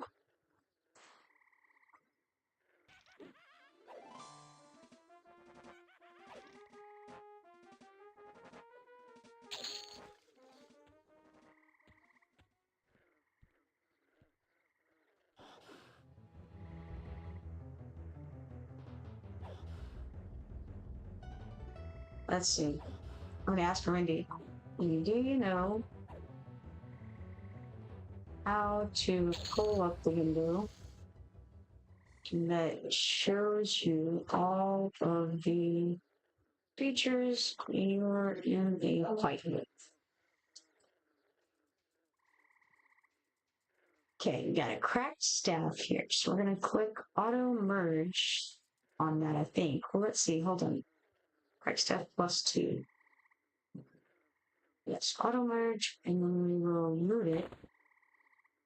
And then we've got a pristine lizard talon. Let's auto store that. So, having looted something, let's go have a look at it.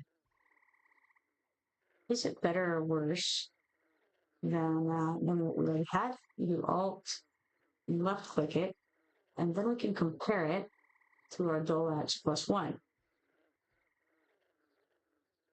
Okay. So, its ratio is better, and it's one-handed instead of two-handed. Is that correct?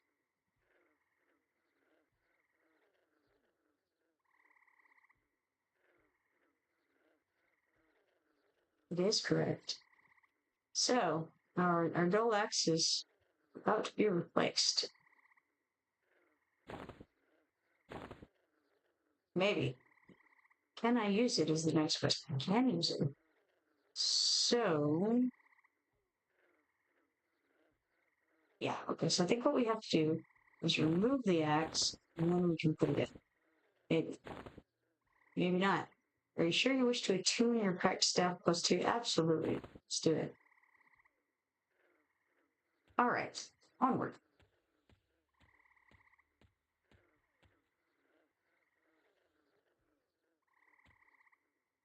There are some mystics around a campfire at that druid circle there. And they can drop these little dolls. And they're the ones that I was mentioning that I thought cast darkness. We were talking yesterday, I think, Dan. I believe that they're the ones that cast the thing I was talking about, that made the screen go black. And now we have a rusty longsword +2. Let's auto merge and loot.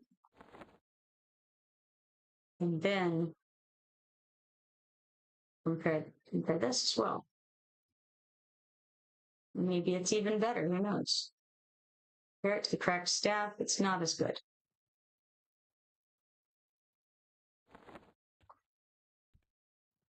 But I think I'll make my way toward that druid circle over there.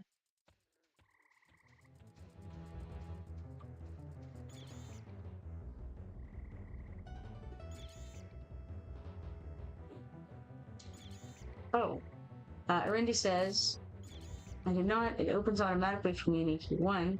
Do you know how to access the mail? Yes, parcels guy by the bank.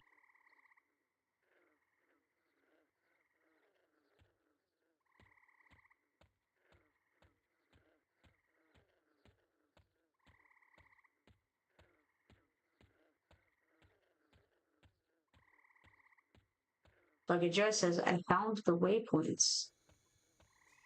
You mean, like doing /LOC location? Or are you talking about something different? You can go and click on somebody if you want. Go and click on an area. And, you know, right click. Path you to it. Is that what you mean? Okay, we got a fire beetle eye. We're going to auto store that for navigation. There's also a zone guide. Go to EQL, see if I can find it. Navigation, and then you go to zone guide. If you want to get to somewhere specific, you can check and see like what's on my level, right? And then you find something you want to do. Then you click on it. Say Butcher Block Mountains, right? So you click on it and you say set start, and then well, you don't want to set your start at Butcher Block Mountains. That was incorrect. Reset start. Let's kill whatever this is attacking us. Probably one of those frogs again. Tadpoles. Okay. So, being attacked too much. Hold on a second here. Start zone should be this one. So maybe I uncheck this. I can manage current zone. Never mind. I have no idea what I'm doing. Let's see. Oh, God. That's where we're starting. So set start, and then end zone would be my level. And if we want to go to Block Mountains, set end, and then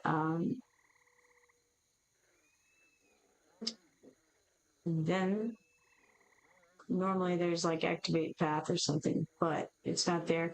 Maybe because I did it all wrong. Let me try that again. Get out of there, and let's loot this stuff real quick. Black Lizard Talon, that's an auto store. Yellow Lizard Scale, auto store. And then this is Froglet Tadpole Eye. Let's auto store that.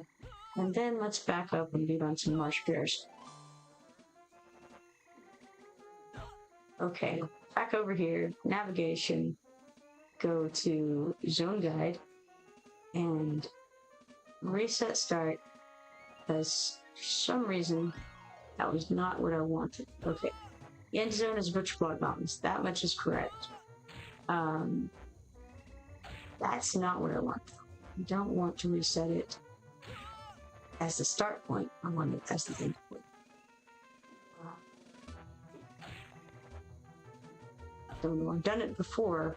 Apparently not anymore. Also getting beaten badly here.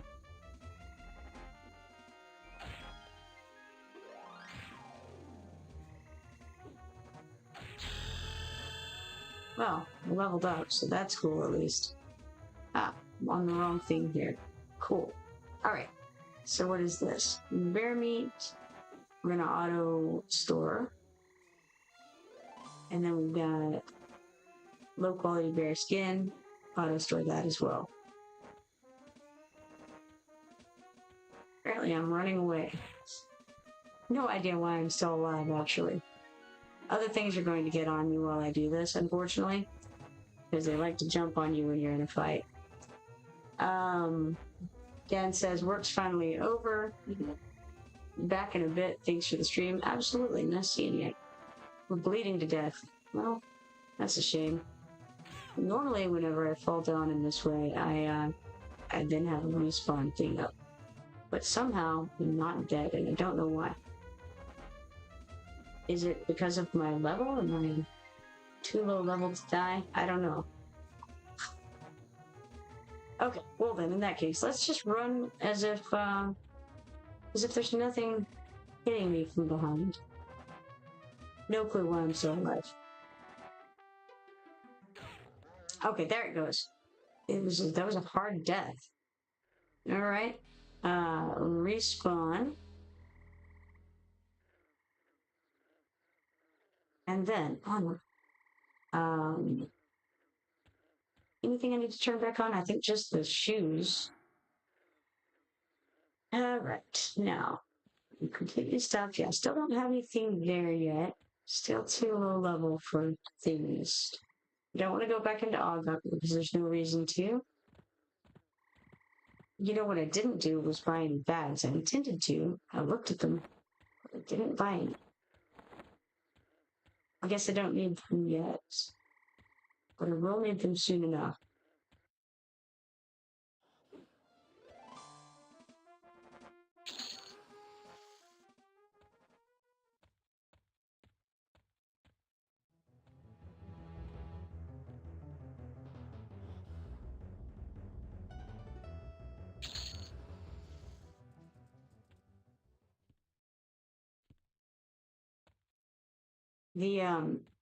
The various creatures can just walk through landscaping. It seems they're like trees and all that, and they don't seem to have any problem just walking on through it.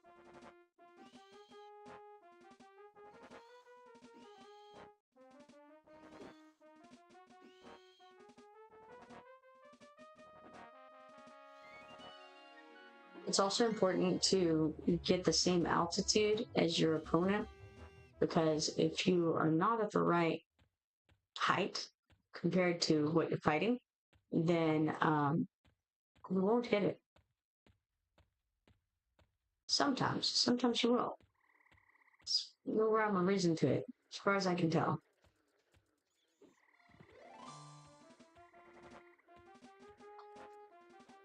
Oh, I got into the fight with the scarab. As I had called it off and decided I was just going to go attack the skeleton, and instead, the scarab decided to join it.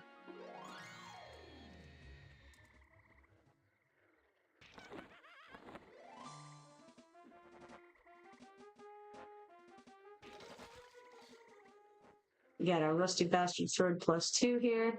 Let's do auto merge and loot.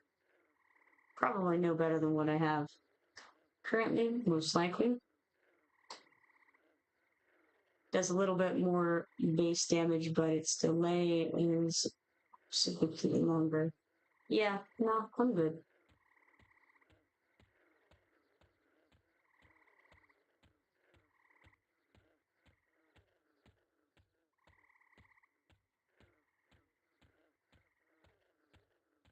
I haven't tried begging anyone since my level, I don't think.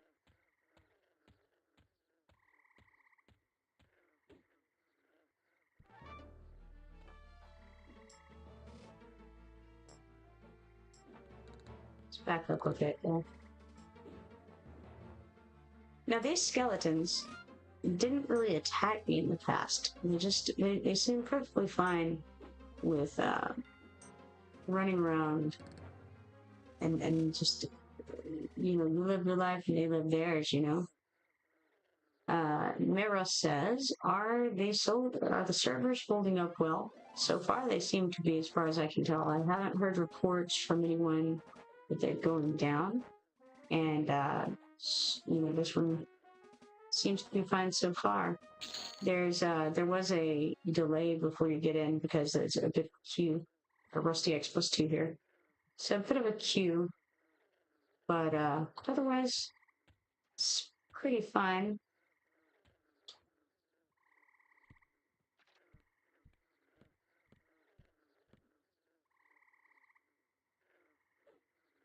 This guy's definitely attacking me.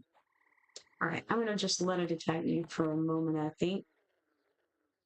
Need to get my defense up anyway, probably. And I want to look at that newest weapon we got, the Rusty Bastard Sword, and compare it to what we have.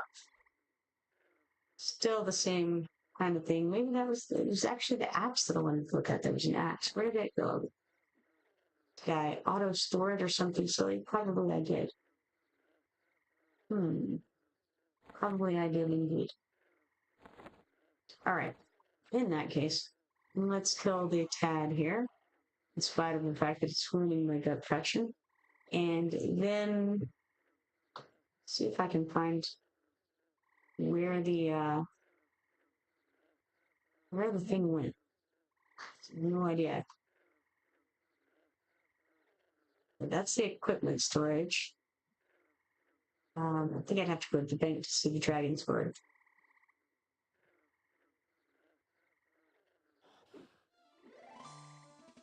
Nara says, can you have a character one on each server? I believe so. Right now I only have this one, so I can't say for certain, but this is what I understand to be true. Let's auto-store this.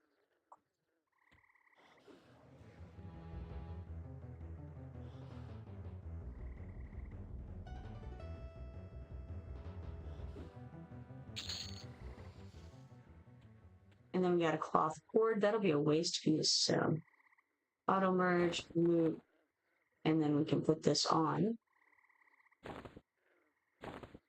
Maybe, maybe not. Goes on the waist, and it did not automatically go in, I guess because it has to be tuned.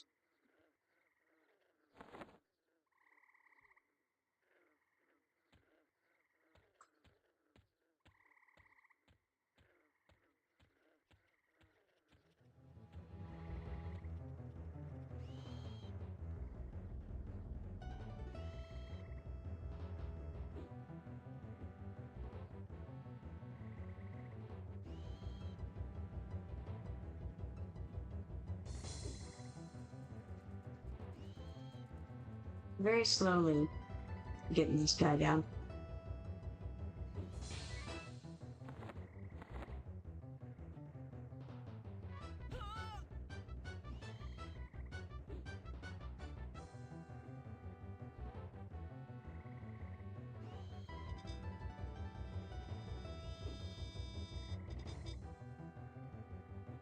Lift it out, select this, I want.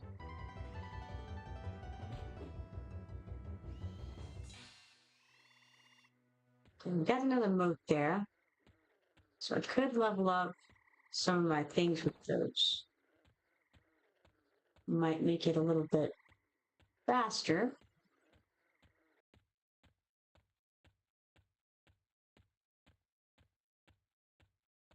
There's also the Berserker stands here, which would speed things up.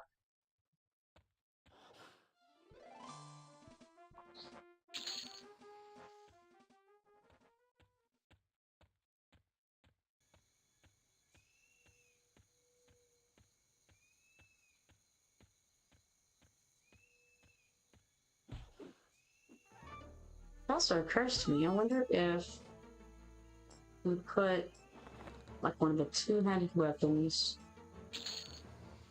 into the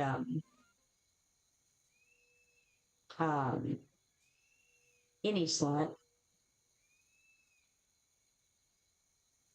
Would that be helpful at all? I don't think so, because you'd have to hit with it for it to get its damage effect, so probably not.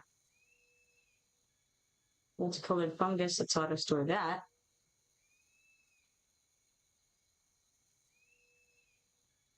So I could, for the moment, put the fishing pole on somewhere, probably. What's it go? It is a primary weapon, so I can't actually. Well, okay, I might could stick in the primary slot. What should I put in the secondary slots? In fact, so I didn't even think about that. I can definitely put something there. So we've got a rusty bastard sword. Let's do the rusty longsword as a secondary. That'll probably help out a little bit.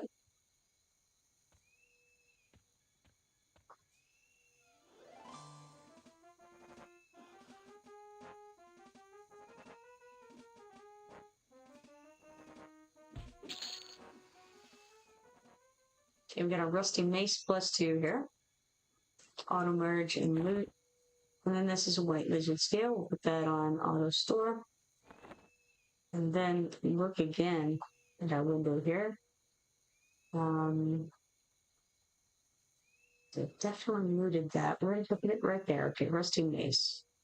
Let's check this out. This is not as good as what I have. I'm already telling you, just looking at it. All right. Cool.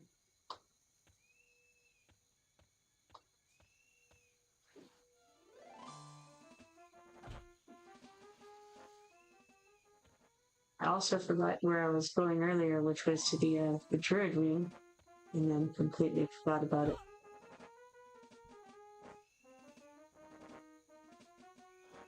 But I'm kind of hitting it again. Bucket choice is, how do you use a sharpening stone? I don't have a sharpening stone. I've not had one. Steam lizard scale, we're going to auto store. And then we've got a rusty battle axe +2.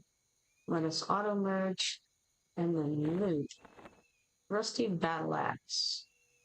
Let's check that one out.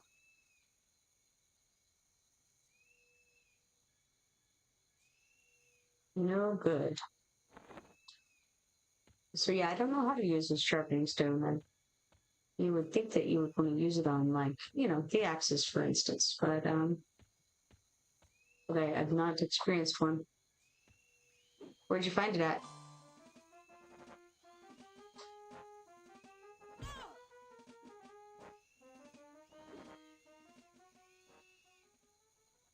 Got some pristine spider soap. We'll store that.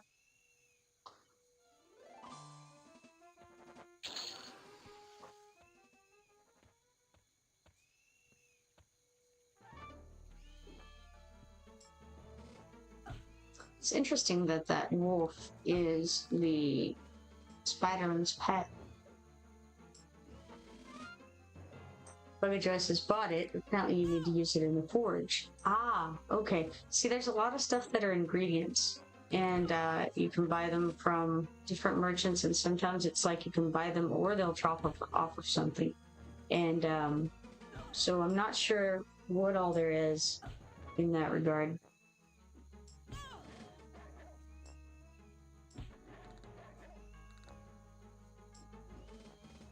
Slowly but surely we're killing this jungle spider.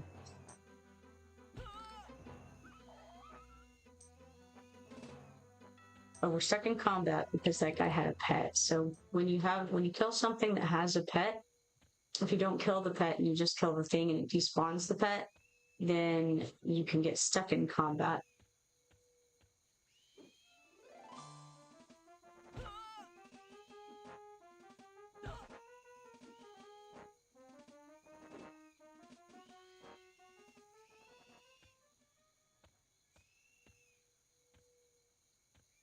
Thought he was going to run through the tree and then he didn't, and then he did.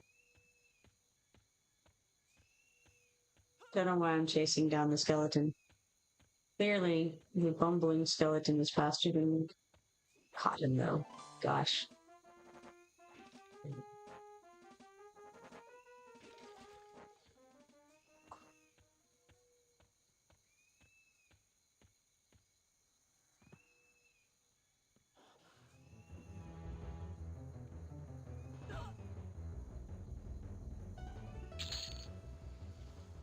Alright, so this time we have here a cloth wristband +2.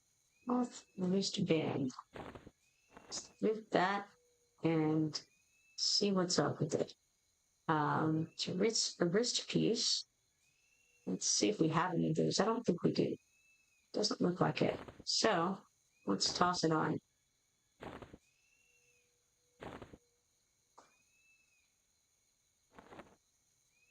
Didn't actually pay attention to what it did even.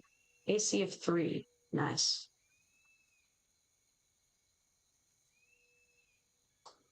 Okay. Now I know that some of these have gone up. Because I've had some drop. But I don't know which ones. It may have actually been one that how it is. First is longsword. That's the one. So that's cool. Got a little bit better.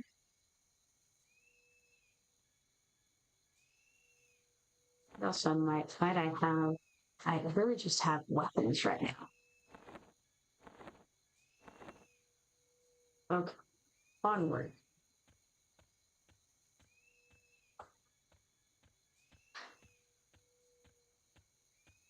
Kind of head semi toward the druid circle over here.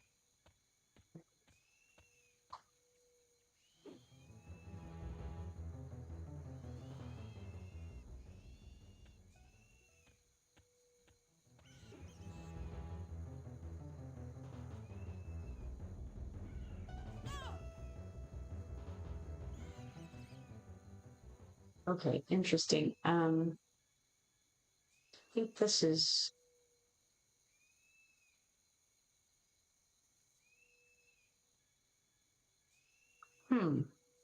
Okay, I didn't realize that you could customize these windows so much. Resizable, buffs on the bottom, buffs on top, no buffs. Interesting.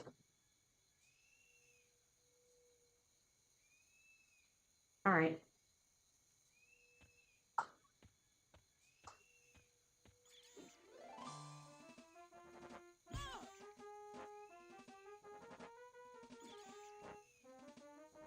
Just kind of want to look through these things.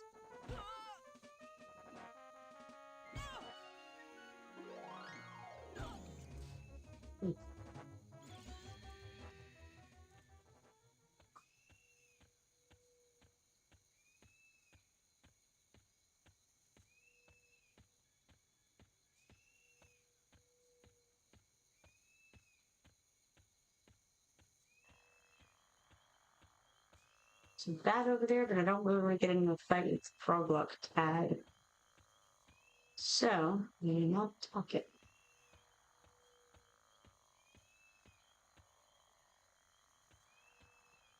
You know what?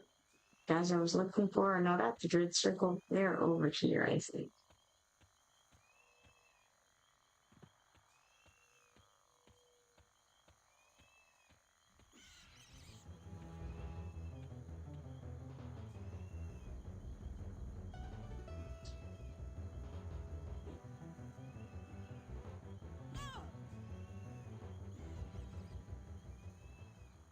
We got some bat fur. Let's auto-store that.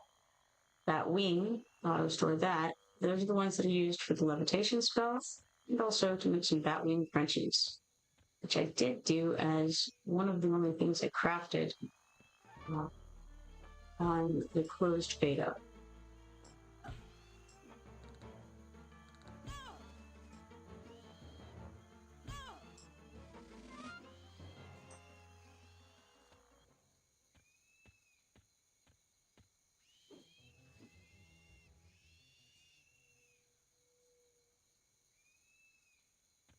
All right, back toward the area where I think the mystics are.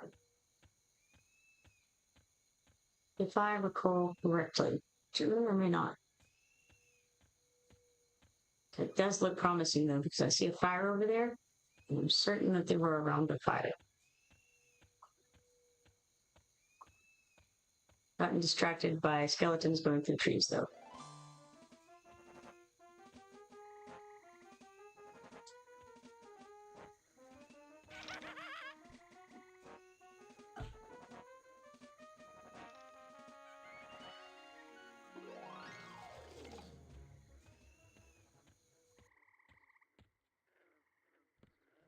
They're lizardmen mystics, I think.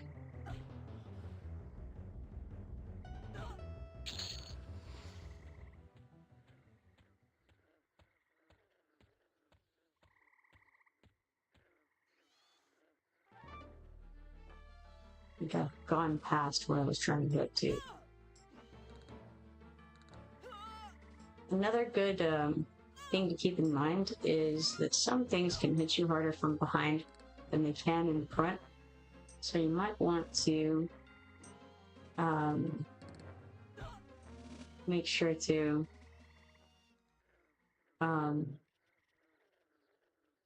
external cast window. Hopefully, let's do that. Neat. Make sure to keep the stuff in front of you. And keep yourself where you're facing it, basically.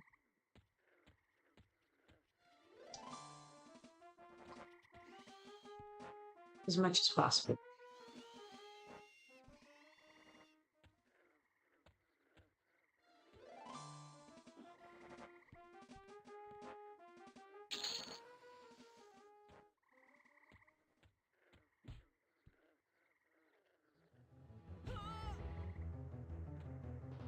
See, this is very strange to me. I'm really curious as to where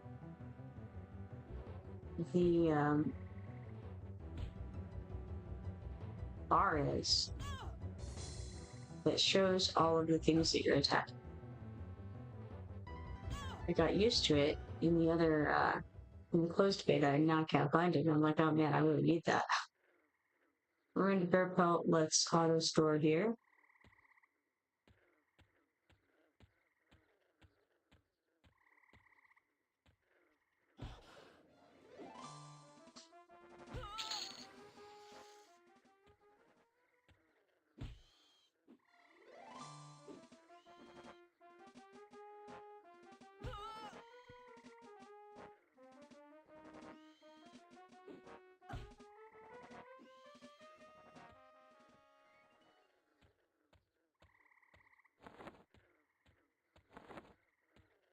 All right. We've got distracted a little bit over here with the skeletons and the lizard men and all this. I do want the lizard men, but I want the mystics specifically because I want to check out exactly what it does. Now, because we don't have track. Ah, this is it. This is the area. He's found them. Matrix house. And I was right. It was these two little dots here. But yeah, because we don't have track yet, we don't have a large green circle on the map.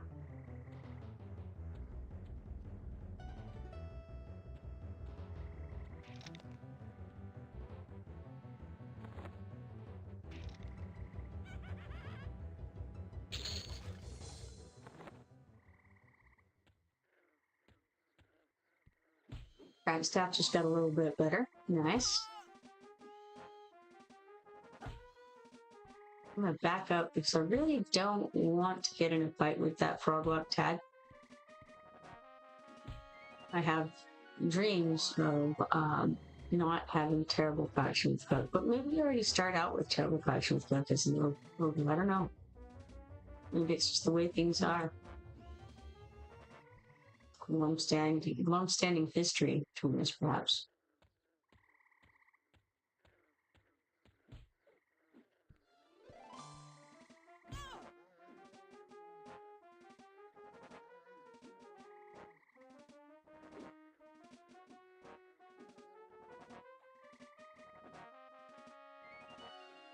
Big plan of the moment is to try to go fight one of those mystics over there.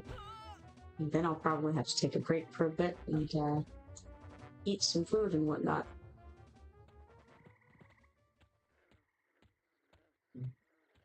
Unfortunately, Matrax is also hunting the mystics as far as I can tell.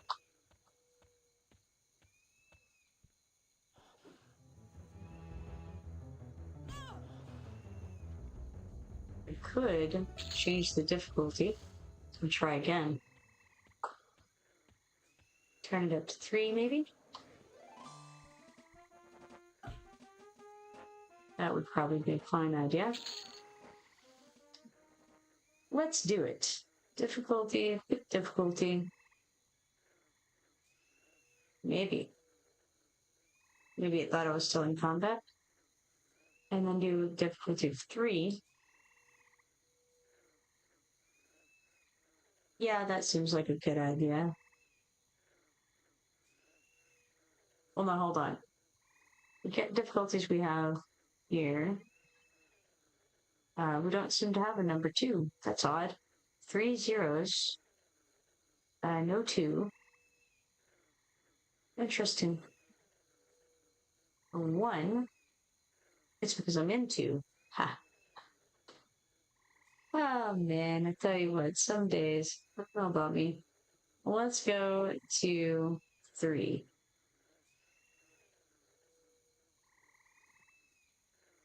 It didn't. Let's try again.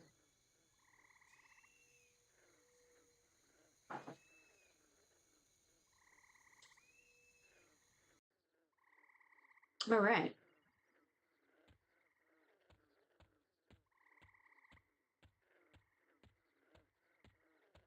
All right, now let's use the boots a little faster.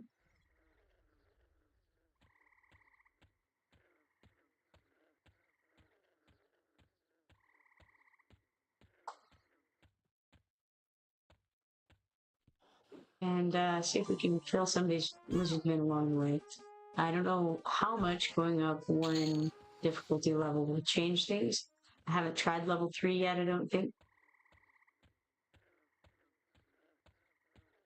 So far, it doesn't really look like it's made a huge difference.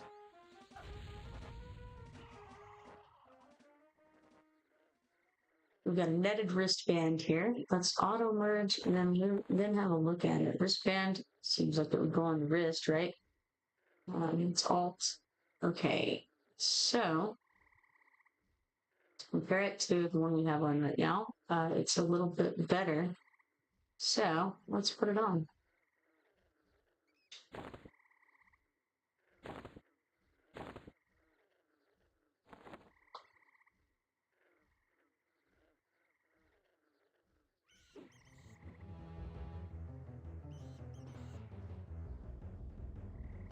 Moving in the right direction here.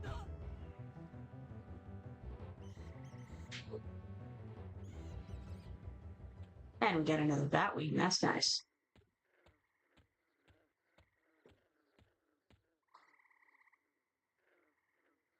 Couple of lizard guys here hanging out. One of them is the other one's pets. It's another of those things where if you kill the guy who is the summoner, basically, then it also kills the pet, but it also keeps you in combat. With a cloth cape here, that's very good. Let's auto merge, loot, and then we'll put this cape on. Guess we should look at it first. AC of 5, it's pretty good. It was on the bat. If we can find the bat slot, there it is. Click yes. Okay.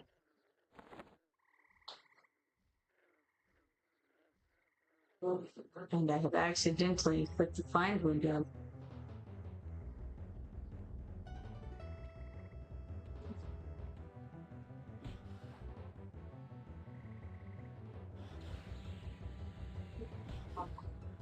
Ah, another player has come running up named Jones.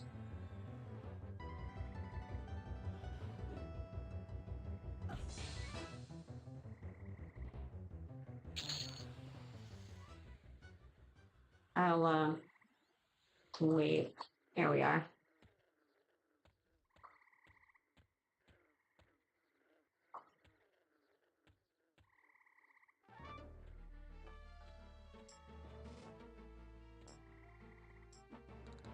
It can be difficult to convince them to get into fights sometimes.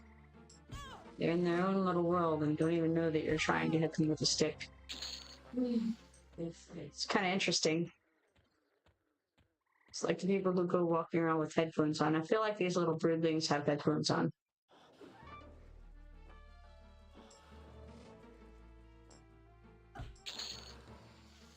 Now we have a large cloth shirt.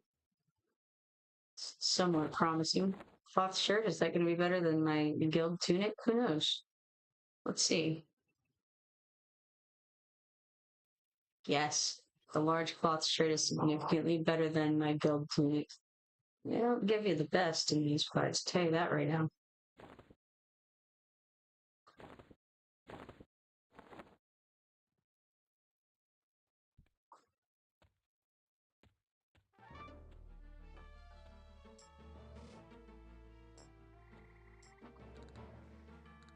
Took me a minute, but I finally caught him.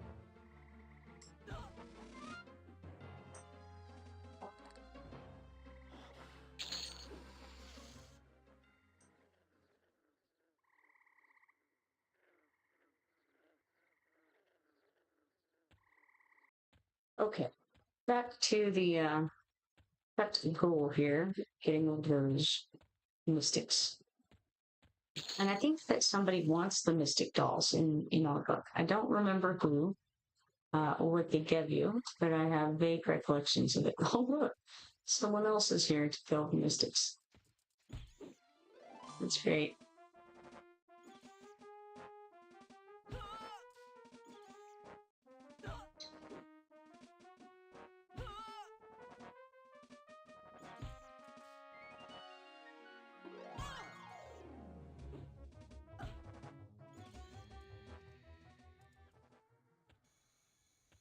I should ask the world at large. Oh, there's a mystic. I don't want to attack it. This guy was already here.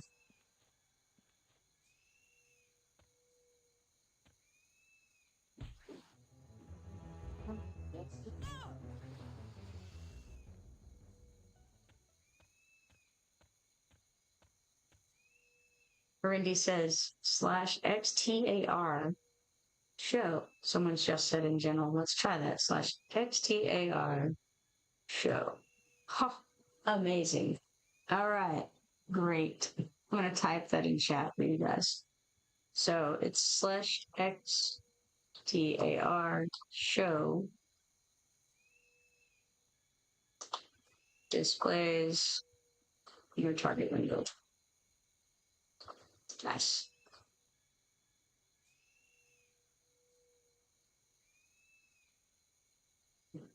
Say awesome. Thanks.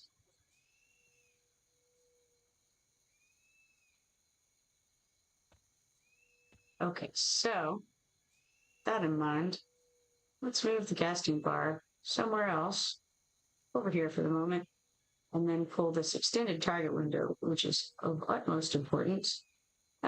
Let's make it this big. Put it right here.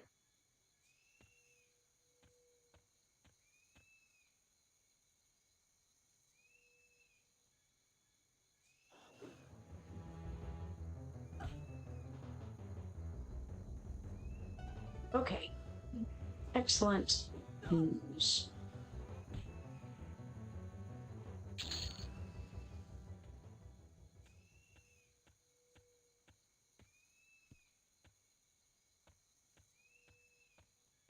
Lost the snake I was following. There it is. All right, but wait. Oh well.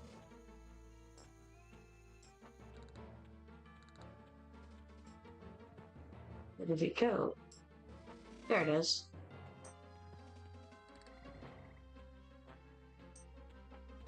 Maybe we catch it. Maybe not. Felt like I was right on top of it there for a second.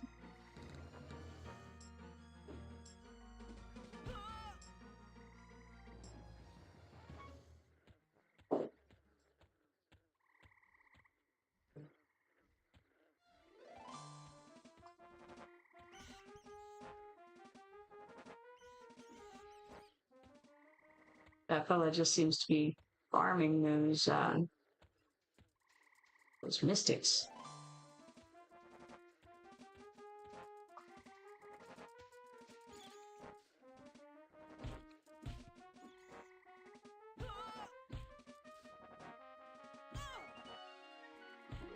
Ah, excellent. You have a whole crew attacking of these spiders.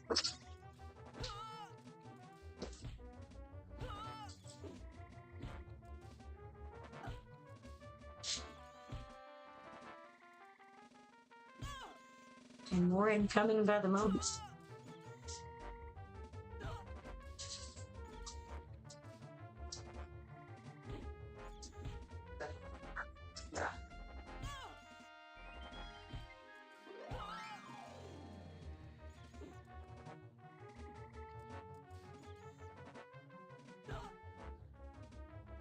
Let's see. Level 3 at the moment. 58% in. Let's back up because that one came behind.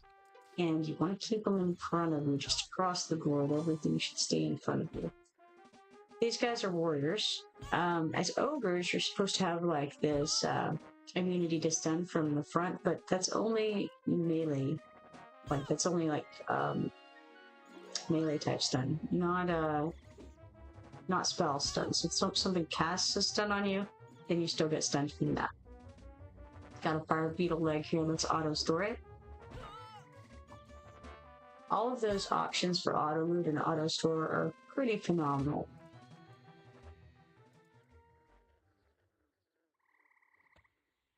I'm thinking of going up to the next difficulty and seeing if there's less competition or mistakes there. And kill this spider in first.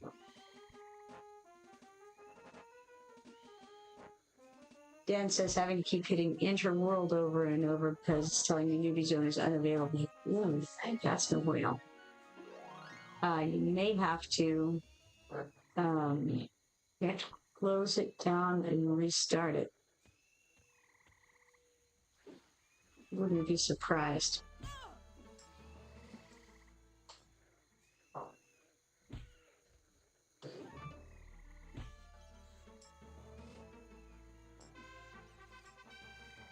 Alright, let's go ahead and move the difficulty up a notch to number 4. Oh, it says I'm still in a fight, so let's hit Q a couple times and then try again. Difficulty, difficulty, and I want 4. Dan says, yep, tried once already. Might try my other account if it doesn't let me in soon. Man, it's no good. No good at all. Which server is it, Dan?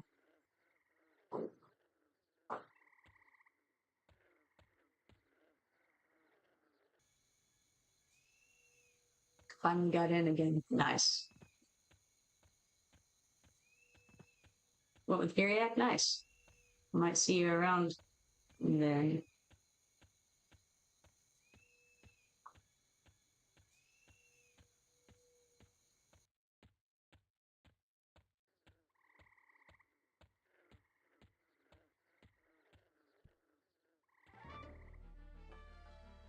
Arindy says, found the ripened heart fruit for my epic. Whoa.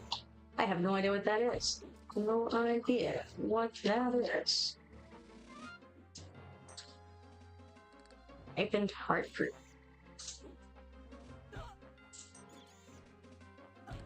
Let's back up here so that we keep these guys in front of us.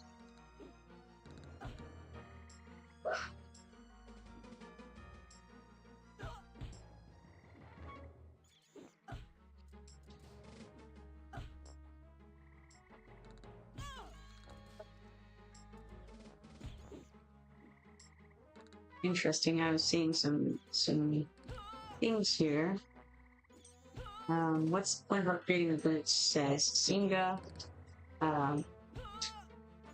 They say better stats, and then they say to take the augment out.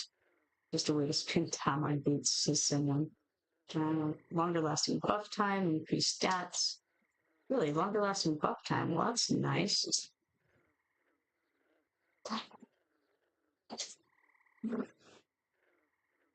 Interesting.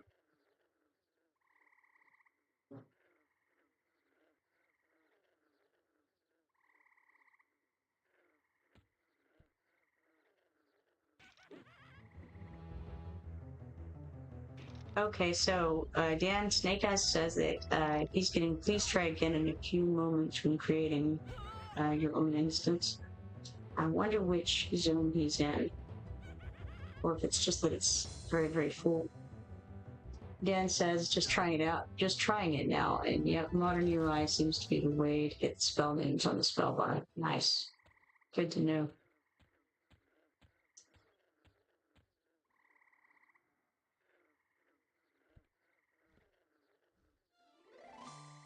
It gives options: large spell gems, small spell gems, small spell gems with spell names, and small spell gems. Spell names and numbering. Of course, I'm a rogue, so I can't see spells currently. But yeah, that should be how to do it. Yeah, it does sound like it, for sure.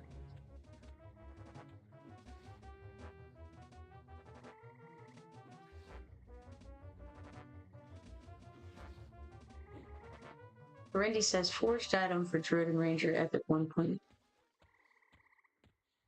Can't find the 2 other rusty weapons my guy wants, though. Or, clothes. Well, I seem to be doing fine on the gear. I don't know anything about things that might be needed for epics at some point, or when epics start, or anything like that. On Everquest 2, they have epics as well, but it's like level 80. No, there's things you can do prior to level 80 that prepare you for it, but you don't actually start the weapon until they clear epic within quest. So I have no idea how that compares. Let's try to head over here. Here's an alligator. He's out of his element, isn't he? A level 23 alligator, no less. Let's go ahead and get this bear. Or try to get the bear anyway. Who knows? Perhaps I die.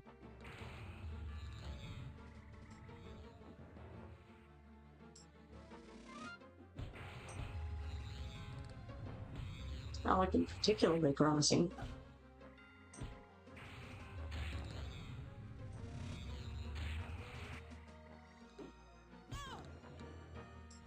Regalo stands nearby. He's casting something. Probably trying to help me survive. It's very, very cool. Oh yeah, he certainly is. Regalo. Thanks. Oh, that's interesting. It started a new window whenever I did that. Also, it's got little tabs for each of them. How cool is that? I'm gonna tell him. Regalo. I guess I don't have to do /tell. I just say it, right? So, valiant effort.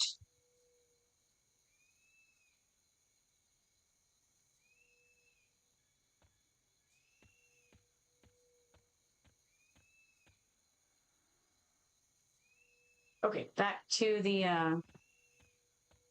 attempt to get to those mystics over there.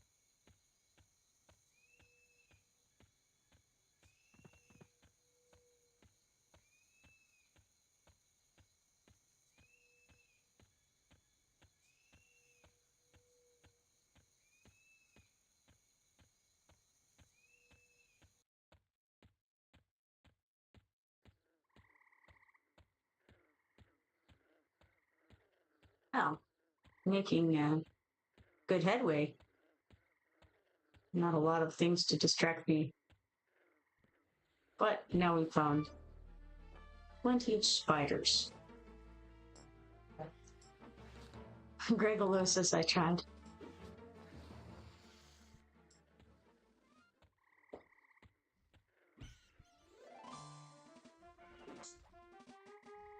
No worries. I was just going down too quickly.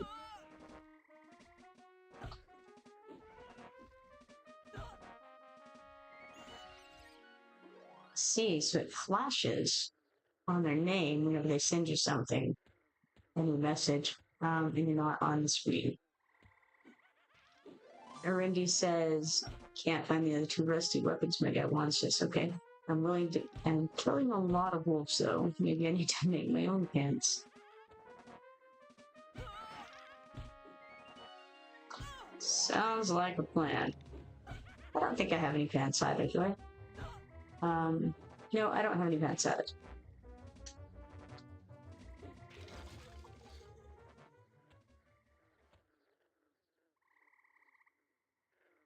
So many guys hanging around over here. It's interesting to me that the scarab has a skeleton as a pet. Buggy Joy says, is there any gathering of materials like ore? As far as I can tell, no. The only gathering of materials would involve killing creatures and then dropping something that you can then use as an ingredient. But there's not like roots or ores or wood or any of that kind of thing that you can just pick up off the ground, from what I've seen so far.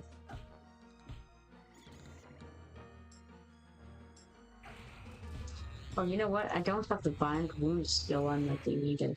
I think, let's see, is that, we go here, we go to skills, and then bind wound, let's make a hotkey for it and put it over here. Let's get out of combat, and then I think we can use the bind wound and get a little skill, hopefully, if nothing else. That's something. Some kind of notification on the phone. I have no idea what it is. So, checking that real quick. Okay.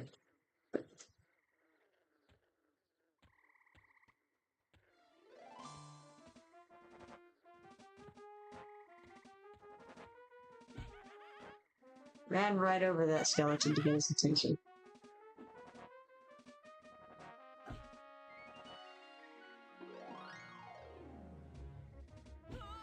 This may be one of those situations where I'm at the poor altitude. Let's try again.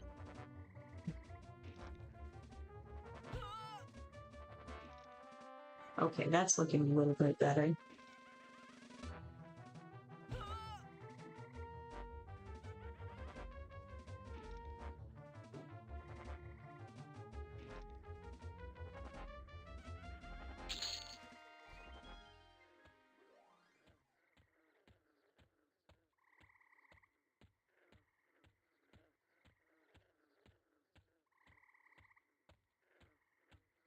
One says, what level has befallen since they revamped it? I feel like it was between, you know what, let's find out. Let's go to navigation, zone log, and I don't see befallen on the list here.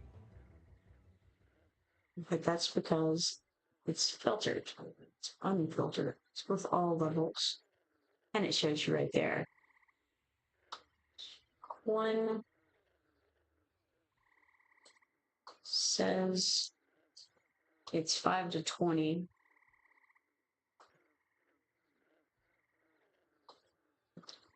When I was there in closed beta,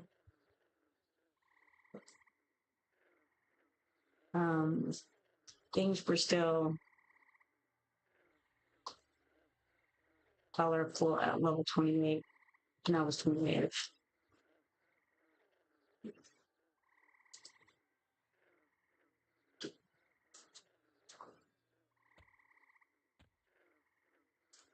Okay. Almost made it back to those mystics over here. Okay. This is looking promising. I don't remember if they were all attacking the attack one or not. I suspect that they will, because I'm on level 4 difficulty. And so, odds are, I'm going to die a terrible death. But, let's try it anyway. Mostly I want to see what they cast.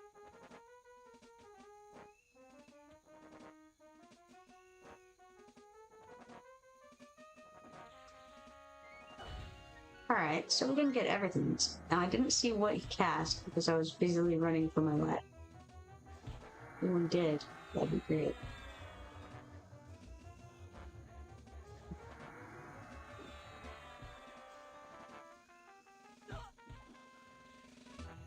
Burst of Flame was that. That's definitely not the darkness thing.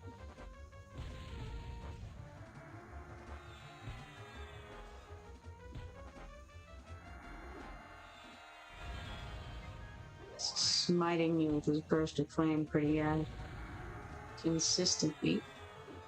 Well, we've got a Froglog Tad joining the crew as well. But all I've seen him cast is Burst of Flame. I know that that's not what made this go dark. But,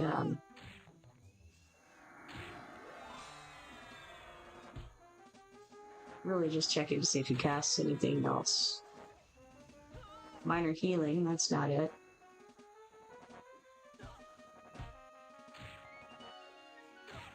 I didn't see it. Unfortunate. Alright, let's try again.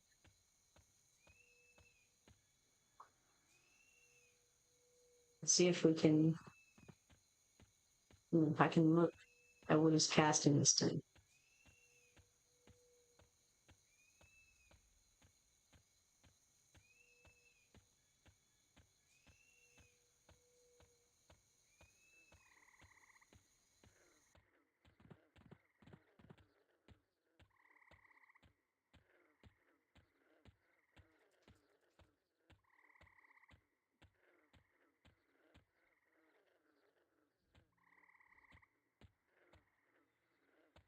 Ew. Never can tell what side of the tree they're gonna come out of.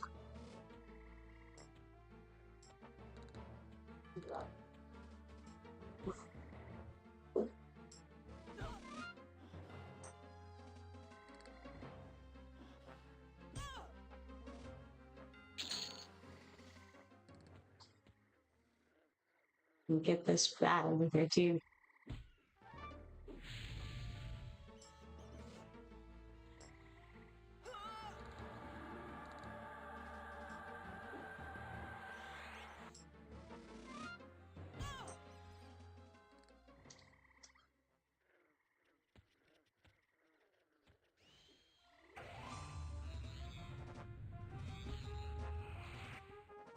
So that one is a decaying skeleton running around with a decaying skeleton pet.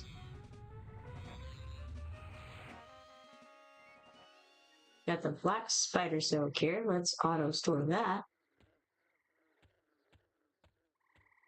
Here's just a crew of things. Let's try this decaying skeleton. That ought to get most of this stuff on me.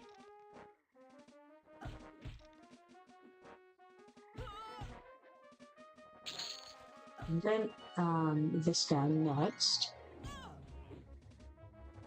That one's the pet, actually. I want the broodling on this pet. Makes no sense. It's a bat and a bat pet over there as well.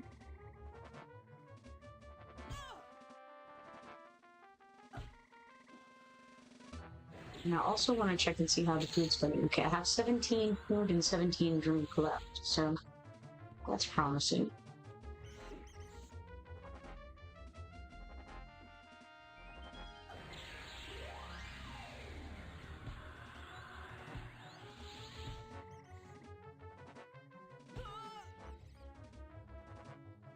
Something says tonight we're gonna party like it's 1999.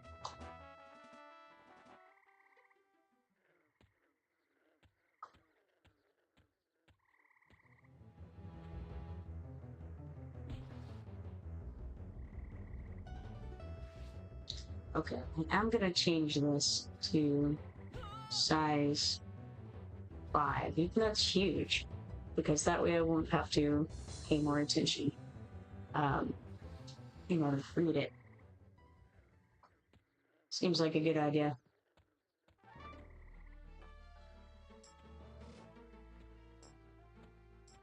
Polygene says, what level should I be? Or what level should you first go to Fallen? I think I was level 13 on first beta, but that is because I didn't know what I was doing. I didn't even know about Recalling. Ah, good, I have all of the things on the world on me. Actually, only 3. It's just that they're going to kill me, because I was not really very, well, I think it's okay, actually. It may be okay. It's only one yellow guy.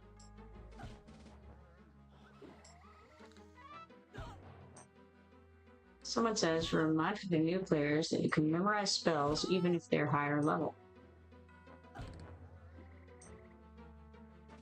I guess if you bought one, perhaps? You can memorize spells that aren't for your class, you just can't use them, right? I think so. No, you can scrap them as well.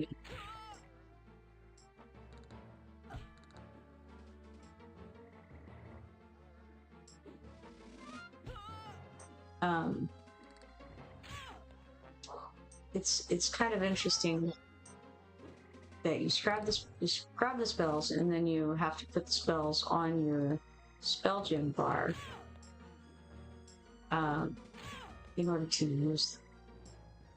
I wonder if I can find wound in combat. Oh, what? I have to target myself. Okay. Let's see. No.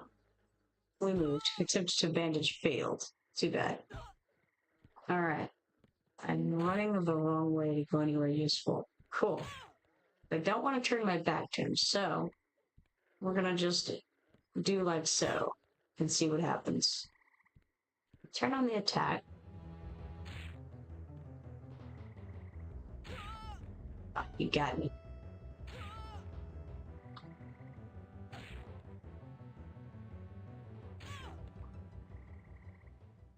And to change the text size?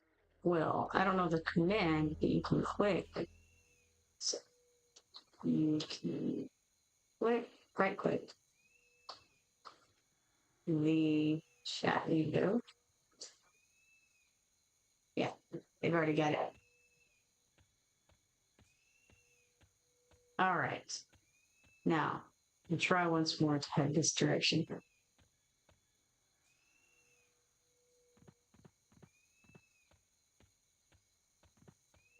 I'm going to try to keep myself on track this time. Right clicking. Why does it want to seem to be all over the place on that midpoint? It's very weird.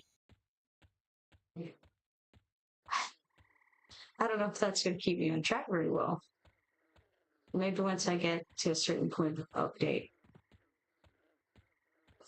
Maybe. Maybe not.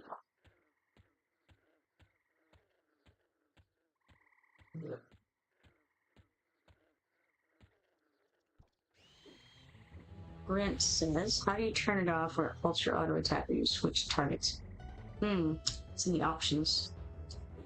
Yeah, okay. Tank Store's already answered that. Excellent.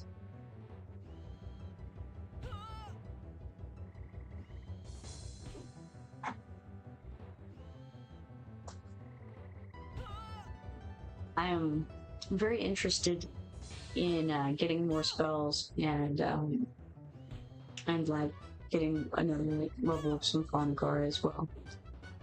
That'll be cool.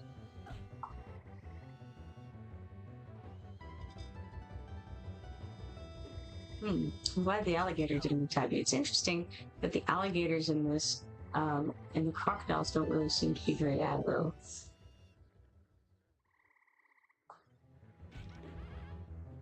It's a great spot to stand. Things are just running at me. It probably also means that you'll get extra things incoming to attack you, which, you know, something's pet is on you, but not the thing itself. Well, there's a skeleton. Let's get him.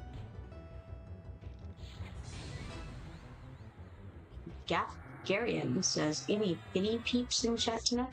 What does it mean? It's a finny peep.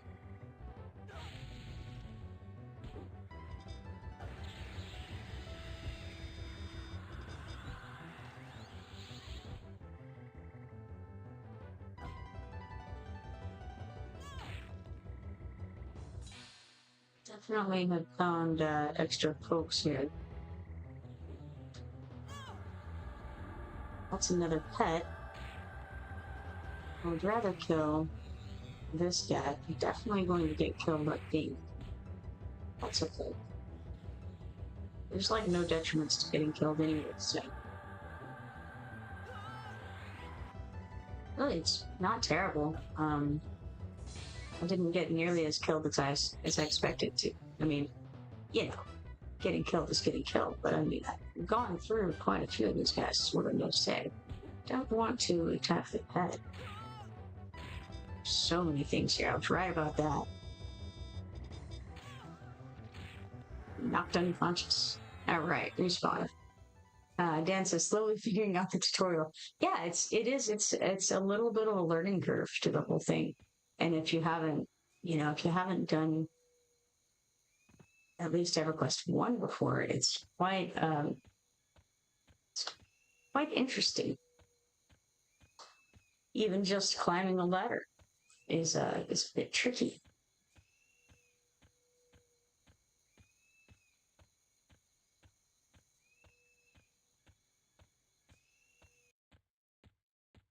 There's one of those little altars.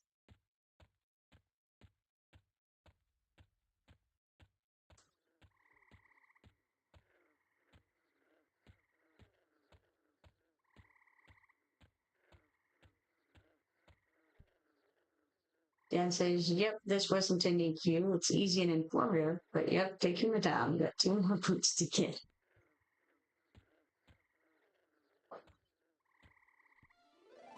Maybe 4 more. Oh, but did you see when I went into town? You may not have been here. You may have been at work still or moving from work. But you can buy the boots as well. I saw a vendor there in town sells, at least in Ogre, sells some boots of the longboat.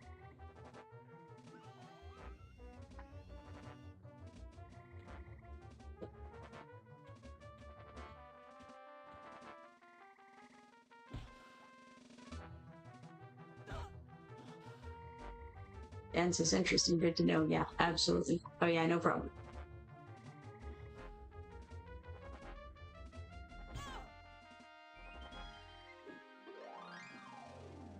I don't recall how much they cost, but I don't think they were too bad.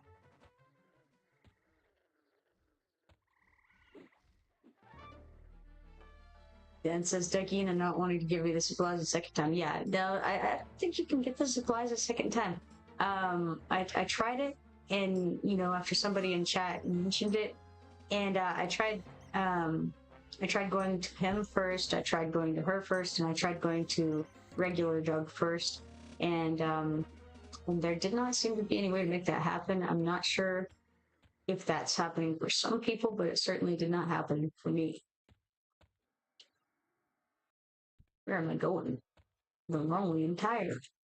Only I could choose to live each. Only I could learn to use my compass better. And speak. Speaking is also hard. Sometimes drinking, walking, things of this nature can be very, very difficult,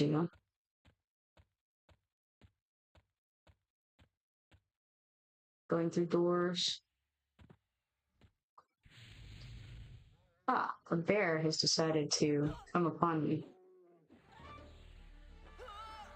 Dan says, so just repeat the dead Doug part of the quest. Yeah, after the first 2 pairs. Yeah, so did you do the moat trick where you use the infinitesimal moat on the first one, and then you can do so you can use that on both of those shoes, and then combine those 2 shoes, and then continue repeating that. Oh, I've got a phone call incoming, but I will have to call back in a minute. It's definitely about to call it anyway. So, I will get killed here real quick, and then I'll have to take a break. I knew there was probably a break I needed to take, so. Let's see if we can kill this marsh bear cub first. So, it's a hard fight here.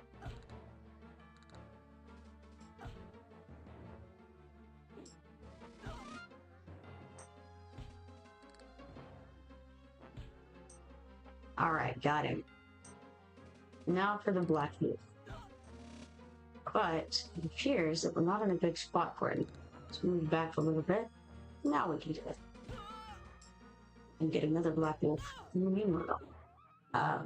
So. Will I survive? Perhaps. It's a possibility of life.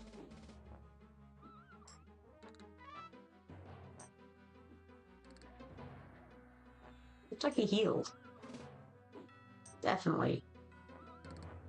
definitely do. All right, let's auto store this. And then I suppose I better call it for now. I'll run over to this path and I better take off for a while. It was a pleasure streaming with all of you. A lot of fun. Hopefully I'll see you all again next time. If you're not following me yet, be sure to follow me and turn on notifications so that you can see the next time that I go live. Hopefully I'll see all of you then.